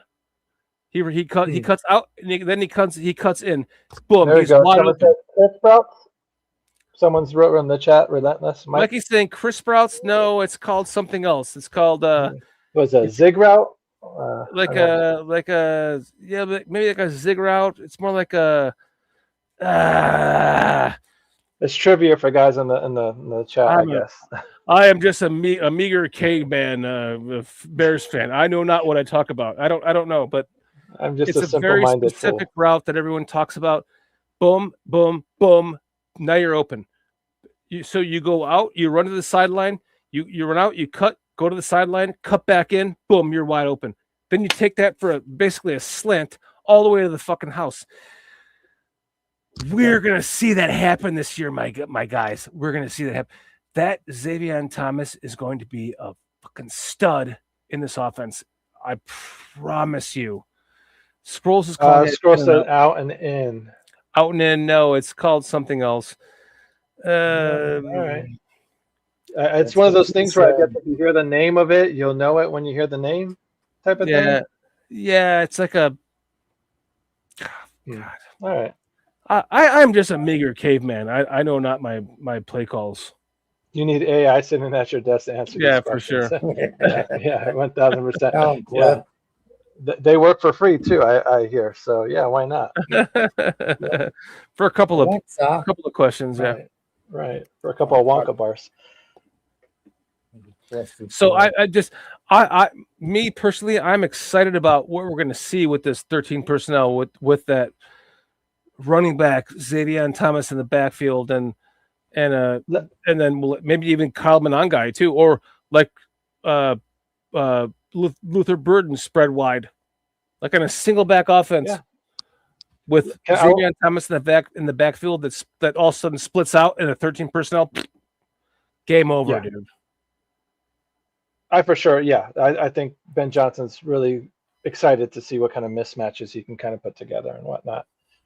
But what are your guys'? There was kind of news that came out. Tony Wilbon was talking about saying that the likelihood of the Bears opening the season on a Wednesday against Seattle.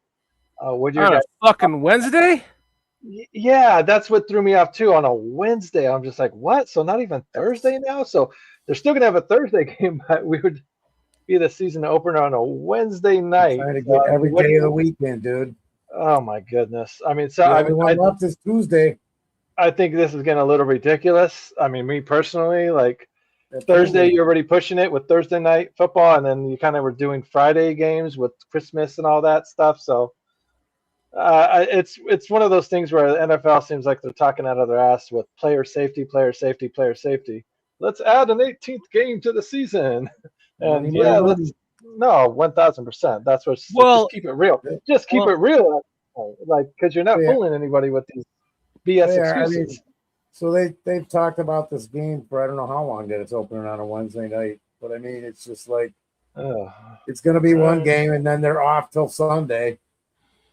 Right. Yeah. I mean, it's like they have a mini bye after week one. They have like a mini bye because they're off like almost a week and a half before your next game, and that's if it's not on a Monday night. Then you even have just a little bit more. So it wouldn't surprise me if they play on Wednesday. If the next week they have them play like on Thursday.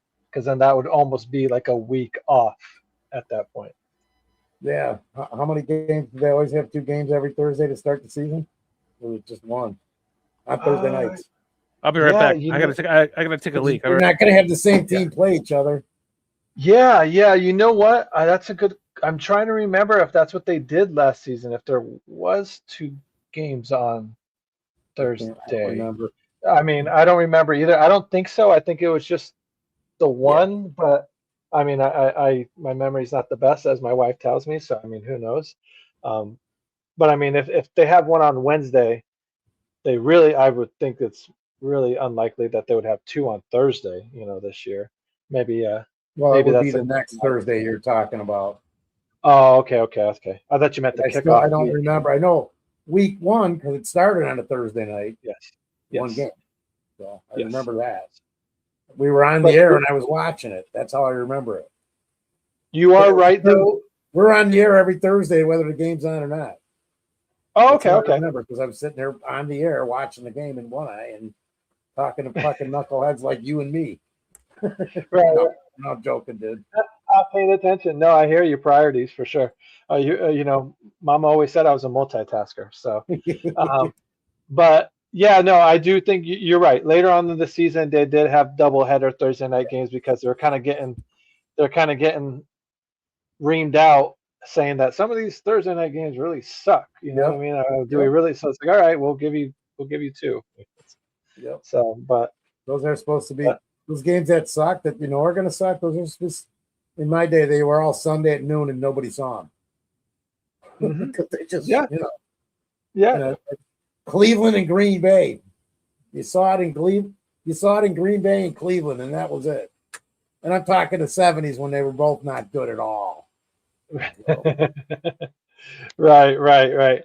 I mean, not too much has changed with the Browns. I mean, let's just keep it real with them. But yeah, like you said, even growing up with me, they had a good run in the 80s with Brian Sipe. Yeah, they had Bernie Kosar there too, right? Yeah, right. 4 years ago, 90. Yeah. Hey, shit, we talk about the 80s a lot with the 85 Bears and stuff. Like, sometimes we have to fucking rip that page all the way back then, too. So, I mean, can't clown on them too much for that. But yeah, like you said, like here in Arizona, I mean, at first the Arizona Cardinals were the Phoenix Cardinals. So, I remember. Before they made that name change, 3 years in. because they were Chicago and then St. Louis and then Yes. Phoenix and then Arizona. Yes. Yeah. So I mean, and those teams were not fun to watch either, and stuff either. So, like, yeah, sometimes you just got stuck with whoever your local team was, and you would just pray for those moments when your team showed stuff, because it was like, yes, finally I can see a Bears game, because they're playing Arizona. It's strange, but the Cardinals were really only continuously competitive in St. Louis. Out of all the places they've been. Why is that possible? Why are the Well, Cardinals always I know why, because every they had year? Jimmy Hart quarterbacking them for 17 seasons, man. That's why. Part of the reason. Just an old QB that played forever. So, Mama thinks we haven't seen all the schedule yet, but I predict 4 losses. That's all. Wow, that would be awesome. Andrea, this is I thought she was a Packer fan. Andrea Chocolat. Maybe that's what she's talking about. Andrea Canchola. Canchola. Yes, Andrea Canchola. It's very. If you break it down, it's can, the CAN, cho, Yes. CHO, and then la. Just like how you break it down, it sounds just. Thank you, my man. Normally I get last names correct, but you definitely fucked me up on that one. I was wrong. Man, get so many people thinking, with that name for sure. It's like, so you're Italian. I'm like, no. Definitely Italian, yeah. Andrea Conchola. Yeah, it's like no Mexican, but I'll take Italian. I love pizza. I love my deep dish. So, dude, I'm a Shortino, so I know my pizza. I know my pasta. Nice. Broke with it. Strolls. Yeah, I do miss the Phoenix Cardinals. Mama Conch, that is. She says. Canch. Yes, Canch. That's the shortened version of it, because you wouldn't believe how many people chop up that name. You just witnessed it. Totally fucking did it. You're not the first, and you're not going to be the last. So don't even. Won't be the last. Andrea, thank you for joining us tonight. You are a gem, and we appreciate you hanging out with us tonight, man. Even though you appear to be a Packers fan, I think. Yeah. My mom likes to troll. She likes to troll. Oh, that's your mom? Yeah, that's my mom. Oh, okay. That's just good. Yeah, she likes to troll my dad and I and stuff like that. So wait, so you're Nice. Hispanic or Italian? I'm Hispanic. I'm Mexican. But I know the last name's very deceiving. A lot of people think I'm Italian. Not that I would divulge your last name per your email, but you do not look Hispanic to me. Oh, well, like I said, That's the difference. I do get that.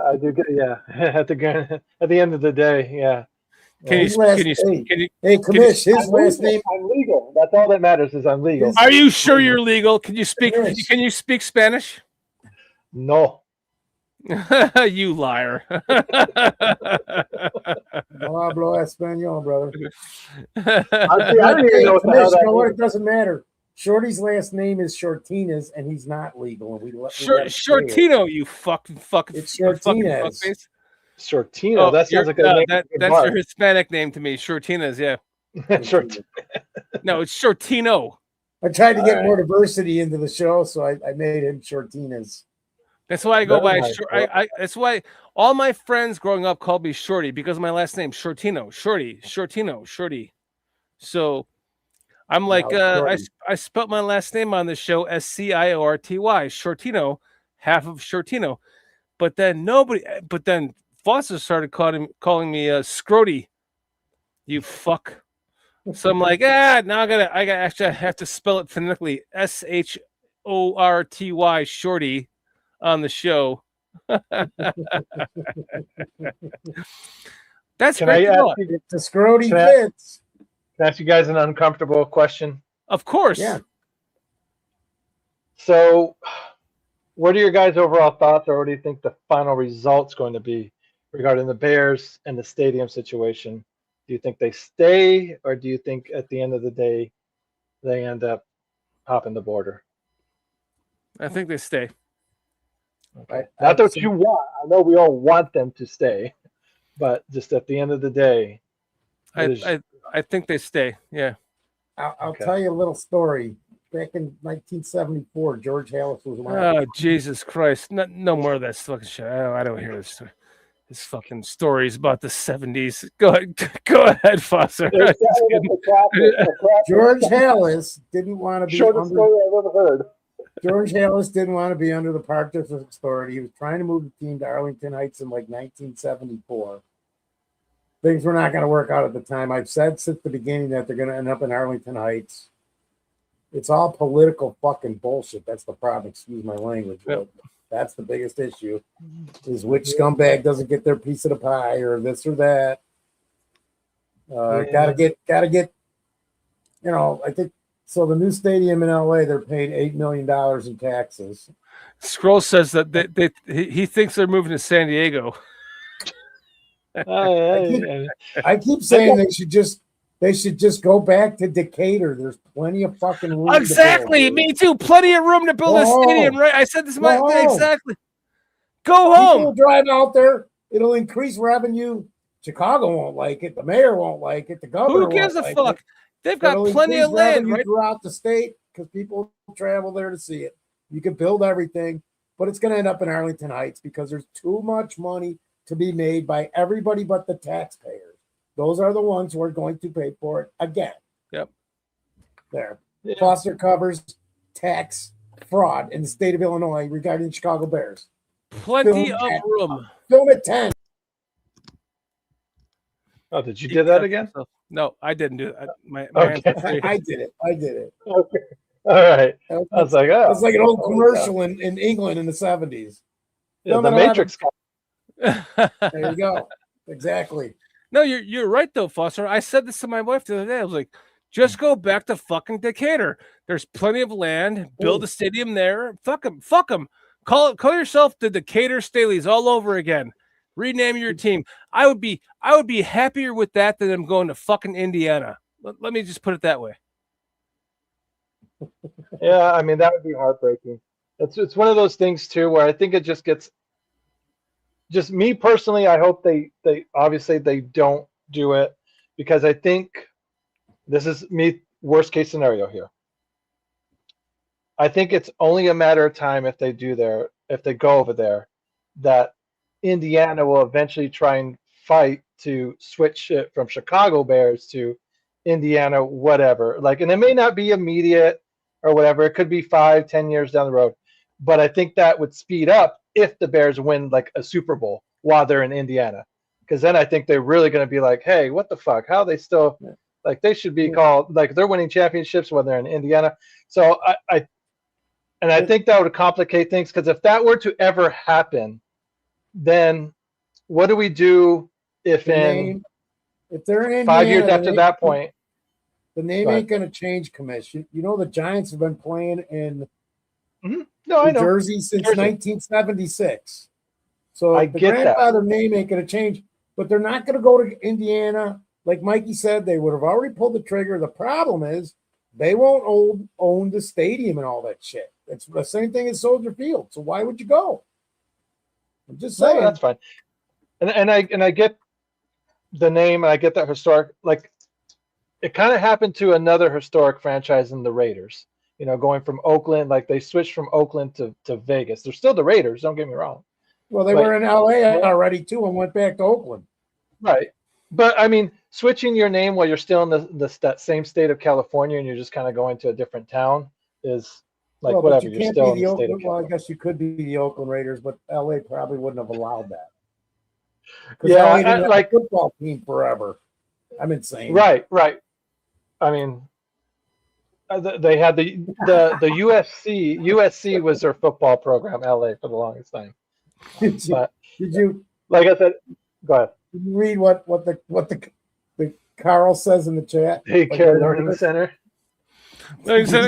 Carl, fuck you, Carl. Go ahead, Crooked.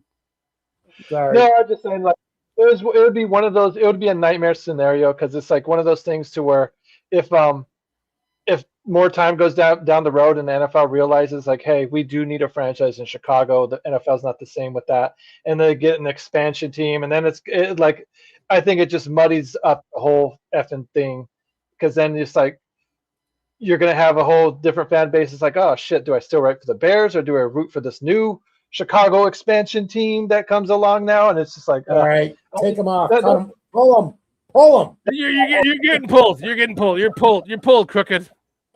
That's a nightmare scenario. I hope that doesn't happen. I have cold sweats waking up at night, thinking about that and stuff. But it's just one of those things where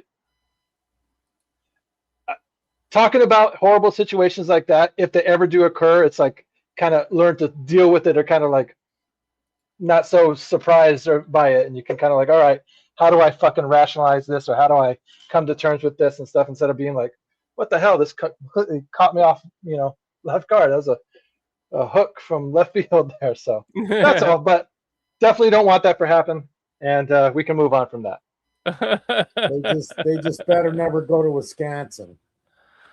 I know. Never. You don't want the franchise of your team to drop any lower. Like really, like you'd be that self-sabotage there. Just saying. Yep. Yeah. And no more cheese for me. I'm good. Yeah. If you had to like cut out cheese just to like say fuck the Packers, would you do it? Oh yeah. Yeah. That means that means no pizza. Yeah, no, I know. That part would suck. I'd still eat the pizza, but I'd just scrape off the cheese and get my toppings on there and stuff. But that means that happens to the Packers. I mean, like, I really don't think it's much of a question there. You know what I mean? Like, the Packers can be in misery and lose, and I just don't eat cheese. Like, yeah. Hey, let's everyone in chat, everyone here on this panel, let's give your best fuck Green Bay. Give us your best FGB, exclamation point, FGB. 1, 2, 3. Fuck Green Bay. You didn't have to say it. Fuck Green Bay. Fuck Green Bay and fuck Green Bay. Fuck Green Bay all day, every day. So, twice on Sundays. Fuck Green Bay. Oh, I just dropped my fucking my mouse. Hold on a second. Fuck Green Bay.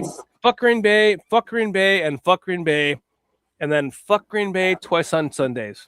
Oh man, and that's one of the things where it's like, I know a Green Bay guy. We talk during the football season more often than not, but during the, I had to tell him, I was like, man, you this off season is different because you guys beat us. You kind of have your way with us. And, after the game, sure, you let me have it. And then I really don't hear from you until the season and stuff. But this whole off season, it's been like, you guys still suck. Bears are still trash. Caleb Williams and anything. I'm just like, man, this really stung, huh? This really got to you. I feel like you're kind of hitting the panic button because normally, like, you're not saying any kind of shit like that. I'm not even hounding you saying, haha, Bears fucking won 3 of the last 4, kind of shit like that. Here we go. We're on our way. Like, you're coming to me like, hey, now don't get too excited. You guys still suck. And it's just like, in the past before, you never really had to remind me of that. But now all of a sudden you have him feeling the need to kind of remind me. I'm smelling a little fear coming from over there. So, yeah. So once I told him that, he's like, no, it's not that. I'm like, yeah, okay, yeah, sure. You keep coping, buddy. You keep coping. We'll see.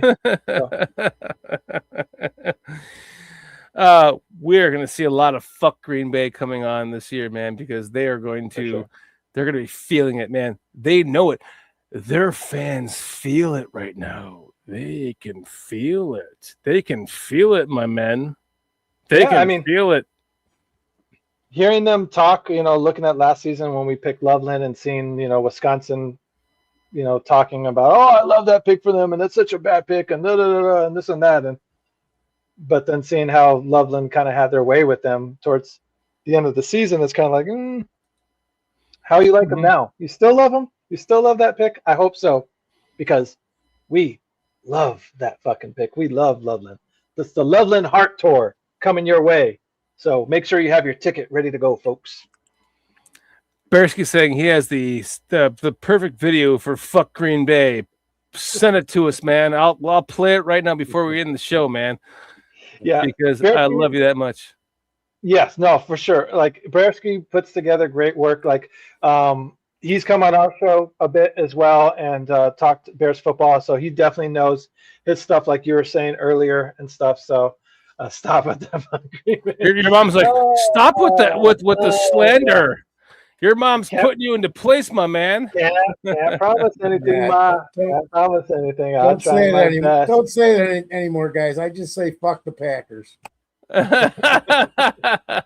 That is, you did technically listen there, but yeah, like Stroh's not Stroh's, Bearsky puts together really good videos. He put together the whole recapping the Bears season and stuff. Had me on there as well, doing some voiceover work and stuff. So always love his work. Wait, were you on his? He was on the. Were you on his movie? Yeah. Mm-hmm. When recapping the season. Yeah. We both. I think I did the Cleveland game, so I think it was like week 14. I did the voiceover on that. No shit. Mitch, he doesn't. He doesn't know all the stuff you've been doing the last few years. Oh, okay. Oh, yeah. Me? Well, I'm an asshole. I didn't even know that. I had no idea. I did the what game did I do, Bearsky? I think it was like week 7 or 6 or something like that. You did one of the early ones, I thought. Yeah. But anyways, so did you boo him now? No, I got booted by Foster. Yeah, right. But yeah, I didn't know that. I didn't know that. That's awesome. Wow, so you're a fucking superstar on this. I thought you were just coming out here for the first time. You're like, you got your shit in the game here. No, technically you're right. This is the first time I'm on. So I mean, you're not lying. So I've never been on the show before. Well, this show, but any show? Oh no, like I've been on a few other, like I said, there's another show called 4-Star Chicago Sports. Oh yeah, they're our friends, of course. With Sean and love those guys. Yep. They're on Thursday. We used to if we were on, we would always just send everybody over there. We send our chat to them on Thursday night. They've been on our show. We're always in their chat. Used to be. Their show is we're gonna send our chat to their show tonight if they're on after us. Commish, you've been. So you're on X? I don't have an X account. You got Facebook. Facebook, TikTok, all the other ones. The X is the only thing I really don't have. Facebook is the one I've seen. I've seen you in chats for I don't know, a year and a half. Yeah, I mean, like I said, I try to support. See other Bears content going on and stuff, and I love talking Bears talk and stuff and hearing other people's opinions and ideas of, their vision of the future and what they think is best. And at the end of the day, it's like none of us are in the fucking rooms there. I mean, we're not making the final decisions on it, but it's just everyone has an opinion. Some of them are better than others, but they're all everyone deserves to have their voice kind of like shared and stuff and kind of have their opportunities. So love going to other channels, seeing what other people have to say. Sometimes people bring up a good valid point that I didn't even think of or a different perspective. And it's like, okay. And it opens your mind up to a whole different way of looking at things and stuff. So, and I'm hoping maybe I can do the same thing sometimes with maybe people are bad on the guy or don't like a guy or a situation. And hey, look at it this way, or this is my thoughts on it. And it's like, oh, okay, well, that kind of makes sense. And I'm not so angry about it, or no, that doesn't make sense, and I'm even more pissed off about it. So, but either way, I just love the interaction. Absolutely freaking lootly perfect, man. I couldn't have said that any better the way you said it about that. Because that's what we need to do. We need a lot more communicating and a lot less of some of the crap that is on X and other places. I mean, it's you know what I'm talking about. It's crazy. Yeah. See, that's us. Your mom said we are all a hoot. Good. No, yeah. Dude, like, it's always nice to find some good down to earth people, like-minded Bears fans as well, and stuff like that. And I mean, just Chicago is just so. Yeah. Chicago It's so fun when the teams are rocking and the teams are hot.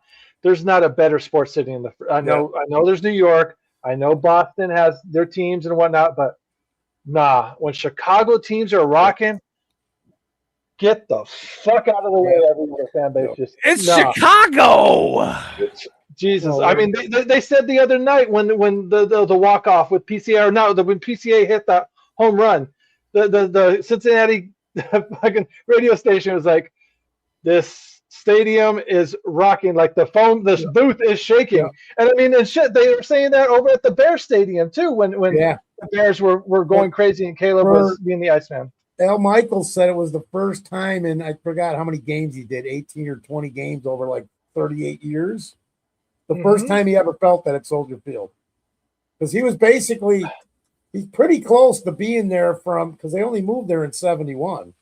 Right. Everybody thinks Soldier Field's got all the history. No, Wrigley Field is where they played till 70, from the 20s to the 70s. So, but he said that was the first time he ever felt Soldier Field shake, Al Michaels, Thursday night game. Yeah. And then the same at Wrigley's, like, I've never felt it like this before. In 2016. Go ahead. I have two videos before we end this show, going on 2 hours. One from BearsCountry Film. This is one he just sent me. I'm going to play it for you guys. Let's just watch it. Sit back and relax. It's about 47 seconds. Let's do this shit. LaFleur's got to be fucking pissed. No, look at his face. It's tough, dog. But the Bears have been doing what the Bears have been doing, man. They're those fourth quarter surges and. My goodness, what a throw! Go Packers! Yeah. Go Packers! You're gonna be fucking crying on the way home, dude. Some quarterbacks just have that ability to just fucking flip that switch, and they get into that mode of where, you know, I don't have to think about this. This is do or die. Comes down to this. Caleb Williams came up fucking huge, gave us some highlights that we'll remember forever. Touchdown! What? Are you kidding me?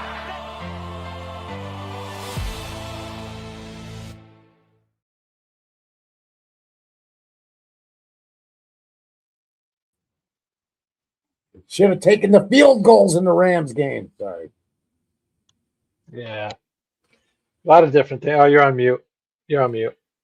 BearsCountry Films, one of our best friends of this channel, man. It's just an amazing job, man. Thank you for sharing your amazing content with us. You're the shit, man. Love you, man. I also wanted to talk about this really quick before we leave tonight. So anyone that knows Zach Sullivan, who has been in our chat many, many times in the past, less and less and less. Well, it turns out that his mother lives in Hawaii, and he's leaving Tennessee to move to Hawaii to take care of his mother and on the Big Island and take care of his mother as she gets older, and she needs him to be there. So he sent me this video, and I want you to know that what I'm about to show you is I live like 3.5 hours from him. So I'm gonna drive to his house. I'm going to pick up all of the shit that all of the amazing stuff. That's shit, golden stuff that he's going to beautiful give to me, and I want to gift this to you as our.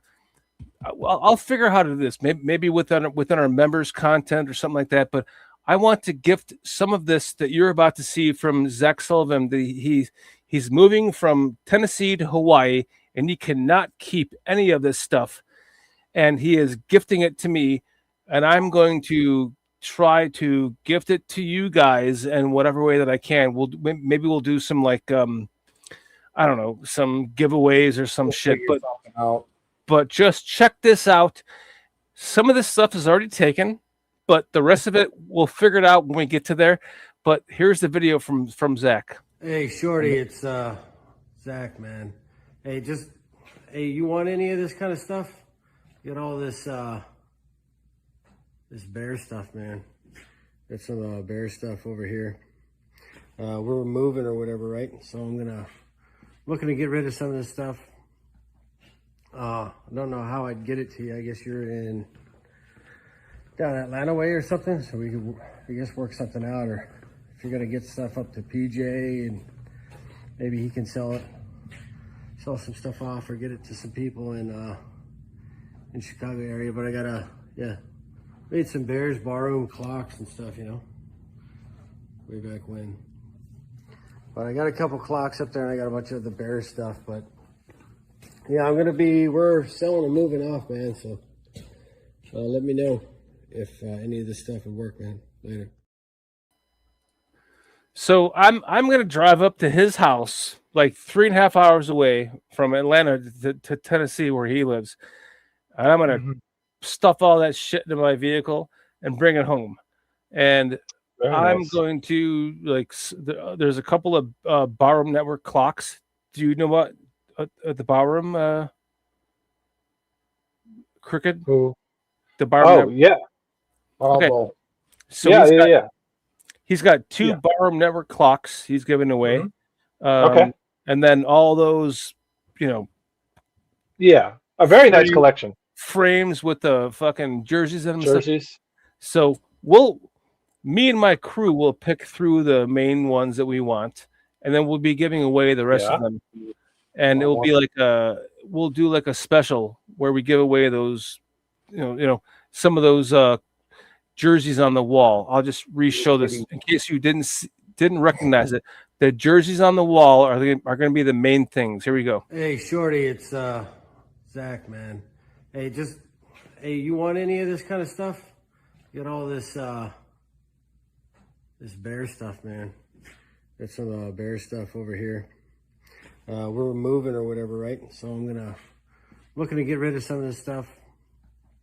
I don't know how I'd get it to you. I guess you're in down Atlanta way or something, so we could, I guess, work something out. Or if you're gonna get stuff up to PJ and maybe he can sell some stuff off, or get it to some people in Chicago area. But I gotta, made some Bears barroom clocks and stuff, you know, way back when. But I got a couple clocks up there, and I got a bunch of the Bears stuff. But yeah, we're selling and moving off, man. So let me know if any of this stuff would work, man. Later. Dude, I'm there. It's like a 3.5 hour drive. I'm there. I'm picking that shit up. I'm putting it in my truck. I'm driving all that shit home. We're going to do it. You should. Yeah. I wasn't sure who you were talking to at first. That's why I didn't want to answer right away. But anything Bears related, you don't ever have to ask me if I would like that and stuff. So the jerseys all look sweet. I mean, they're all Hall of Fame jerseys. When you got Urlacher, I saw Piccolo, I saw Gale Sayers, the Sweetness, Walter Payton. Yep. Yeah, you know, so it's just like Singletary. Yeah, so I mean, all of that looks like it's all going to be awesome stuff. I don't think anybody's going to be disappointed that happens to win any of that stuff, and that's super sweet, super awesome of Zach to kind of give that away to you and whatnot. Best wishes to Zach. Really hope everything works out with him and his fam. And his mom. This guy's moving to fucking Hawaii. No best wishes to him, man. Like he's going to Hawaii, like paradise. I mean, I would be heartbroken to have to give away all my Bear stuff. So I mean, yes, that's Cliff. That's my point. We're gonna do like some giveaways for this stuff for like members content and therefore after that, and it's gonna be like an amazing giveaway thing, right? So I'm sorry. I'm so sorry. Members first. I had to laugh at this. Oh my God, is my son high? Wait, allegedly. Wait, gummy or flour? What? Huh? Arizona, just put it in the private chat. Private chat. I don't know what you're talking about. I don't know. Fucking Wally. Listen, guys, let's get out of here. Yep. Crooked, I want to thank you so much for joining us tonight, man. You have made the show because you are the show. Like anyone that wants to come on and join us, man, just You tonight just going, hey, I want to join you out of nowhere. Like, fuck, you made the show out of nowhere, my man. Like, out of nowhere. I want to make sure you get appreciate back on. I'd like let's make sure he comes back on when we're at least getting prepping up for the season. Maybe like training camp. As much as you can, yes. Yeah. Now that you guys have my information and whatnot and emails and stuff like that, yeah, like anytime for sure. Like the only night I really can't do it is Tuesday night because I do produce the show over at the Chicago Clubhouse Network. Anybody that likes to watch, get more Bears content, I mean, you can find us on YouTube. You can find us on Facebook as well, on TikTok and stuff. But Tuesday night. At where? It's called the Chicago Clubhouse Network on YouTube and on Facebook. Tuesday night is the main show, 8 Central. We go for about 2 hours like we did tonight. Do the same exact thing here. Talk Bears, interact with the chat. If you guys want to come on the show as well, we do the same thing. We had BearsCountry on the show talking football with us. So I mean, awesome. I'm sorry, dude. Yeah. I'm sorry. I'm sorry. I'm joking. He's sorry that you had the BearsCountry. I know Paul pretty good, man. He is like one of my good friends. Like, I'm sorry that you had BearsCountry is what he's saying. Yeah. Oh yeah, no, Bearskey's good people, man. So we love Bearskey's here. We love, like I said, we love interacting with the chat as well and stuff like that. So if you guys like I said, more Bears talk, you need some more of that in your life. Find us there, Chicago Clubhouse Network, Tuesday nights, Wednesday nights, 8 Central, always on Tuesday nights. Tuesday, yeah. Wednesday night is my show where it's fantasy football talk. Me and my friend. It's just so we talk about all the teams. It's not really Bears centric or Bears, focused. Yeah. Thursdays we have another group talking baseball, so they talk Cubs and White Sox, and then when it's basketball season, they talk Bulls on Thursday nights. Right. And then on Sundays, I do with 2 other guys the Bears pregame report on the channel Chicago Clubhouse Network, 2 hours before every Bears game. So. Sometimes it's on Sundays. Sounds like I might be on Wednesday this season. Yeah.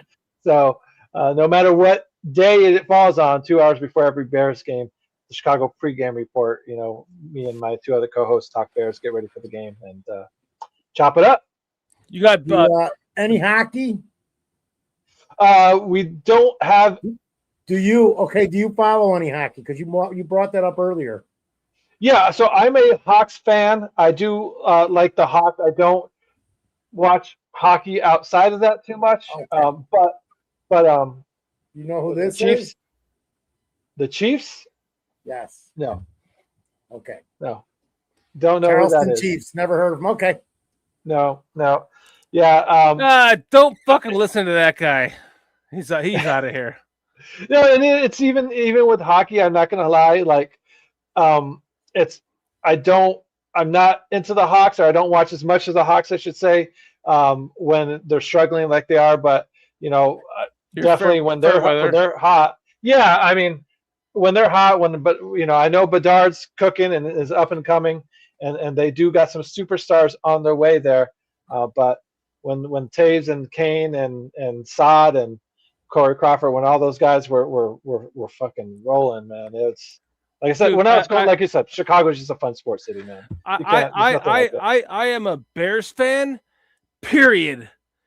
But I'm a Cubs fan next, and then I'm fair weather. And then when the Cubs start doing well like they are now, I'm like, oh, I'm paying attention. Okay, now I'm gonna subscribe to the Marquee Network. And then if they suck dick, I don't want to waste my time. It is all about the Bears for me. It takes a lot to do this every single fucking Thursday night of every single week of every single year when the Bears suck or when the Bears are good, and now the Bears are good. It pays off when they are good. But now you start to add the Cubs into it. It's like, excuse me, I'm listening. You've got my ear here. Oh, wait a second. You're pretty good. I might just subscribe to the Marquee Network and all that shit. So I'm a fair weather fan for every other sport but the Bears. I am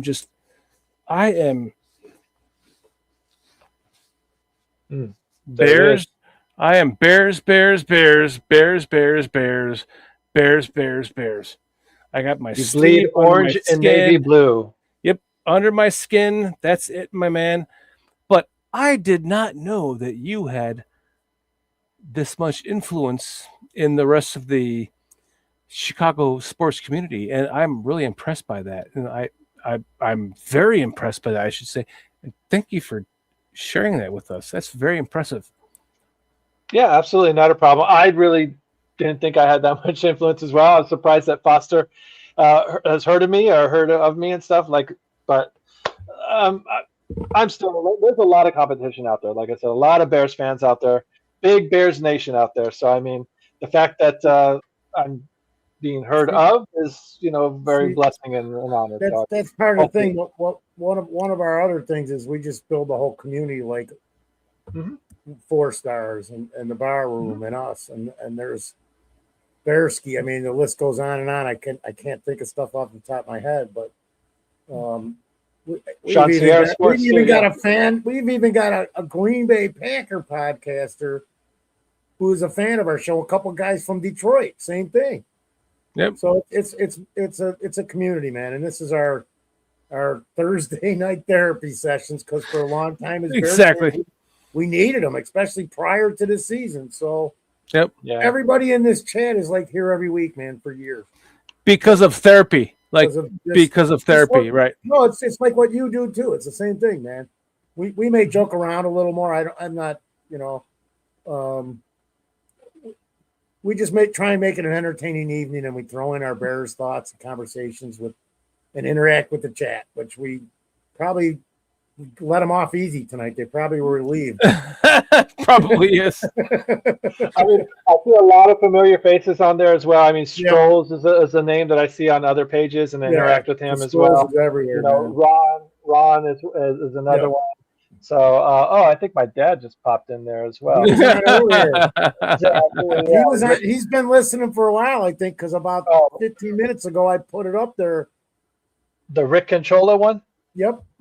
I saw it immediately because he said, Richard Controlla. Yeah, absolutely, yeah. Wait, how fucking old are you?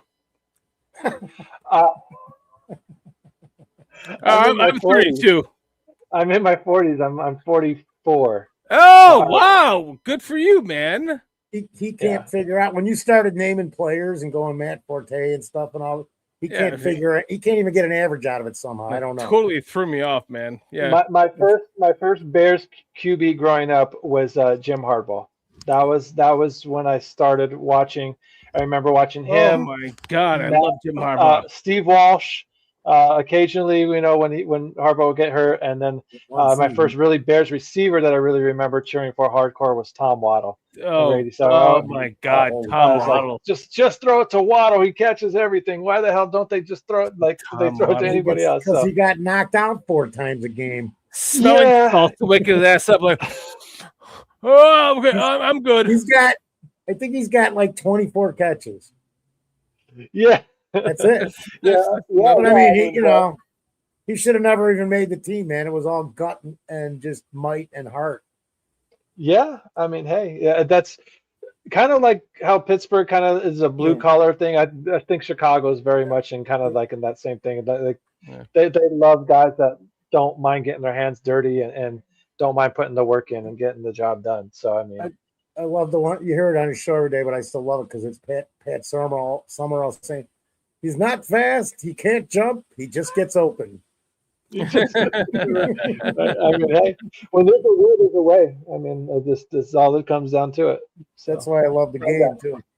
Yeah, but thank you guys for having me on. Like I said, I really do appreciate coming on here. I had a blast talking Bears with you. Awesome. And if you guys ever are free on a Tuesday night and feel like talking with us, there, hit me up and we'll get you on and let me know when I can come back on here. Fucking Crooked. Are you kidding me? Like, I had no idea that you had your own shit going on. Like, you are amazing, and thank you for like acknowledging us and His gum let us. This is now a community between you and us and you, right? So we will, anytime you want any one of us on, just reach out. We can be a guest on on one of your shows, and we'll talk some shit together, right? So this is amazing. Oh yeah, It's the I just thought you were community. Exactly, right, Foster? I thought you were just like a typical guest coming on. I just want to talk about the Bears with you guys. But no. I didn't tell him nothing. I didn't tell him nothing that I didn't tell him nothing, dude. I just let him go. Good. Me either. And this fucker comes on going, well, I have my own channel, and I have all this other stuff going on in my dude. Amazing, awesome. Thank you for joining us. Please let us know. We are there for you when you would like us to join you. Just reach out. It'll happen. We will make it happen. You have been an amazing guest tonight, according to your recent experience of doing this yourself. So it's very honorable to have you on with us tonight, honestly. And we will talk to you again very soon.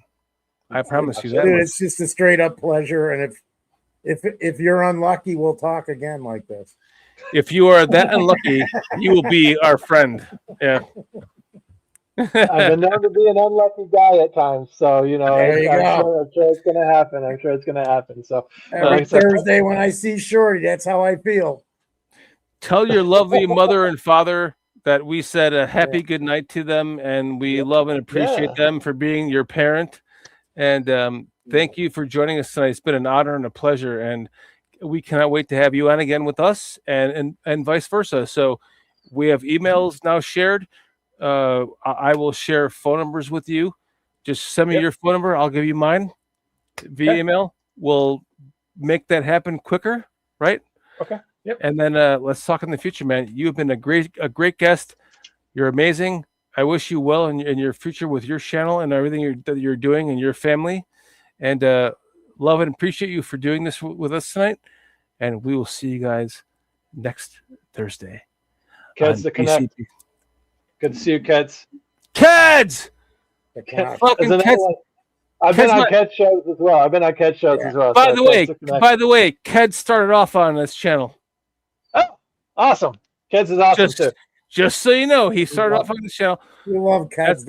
I'm not going to divulge more than that, but he started off here, man. Keds is my man. Yeah. Love you, Keds. We will see you guys next Thursday, as we always do every single fucking Thursday at exhaustion. It's like, oh my God, it's Thursday again. We will see you guys again next Thursday. We love you guys and appreciate you guys. Thank you for joining us tonight. We'll see you 7 days from now. We got one lays up here. Huh? Go. On a one. Here. Hey, on this channel, we do a Bears, not a bear down. So we go on a 1, on a 2, on a 3. Bears. Bears. We BCP.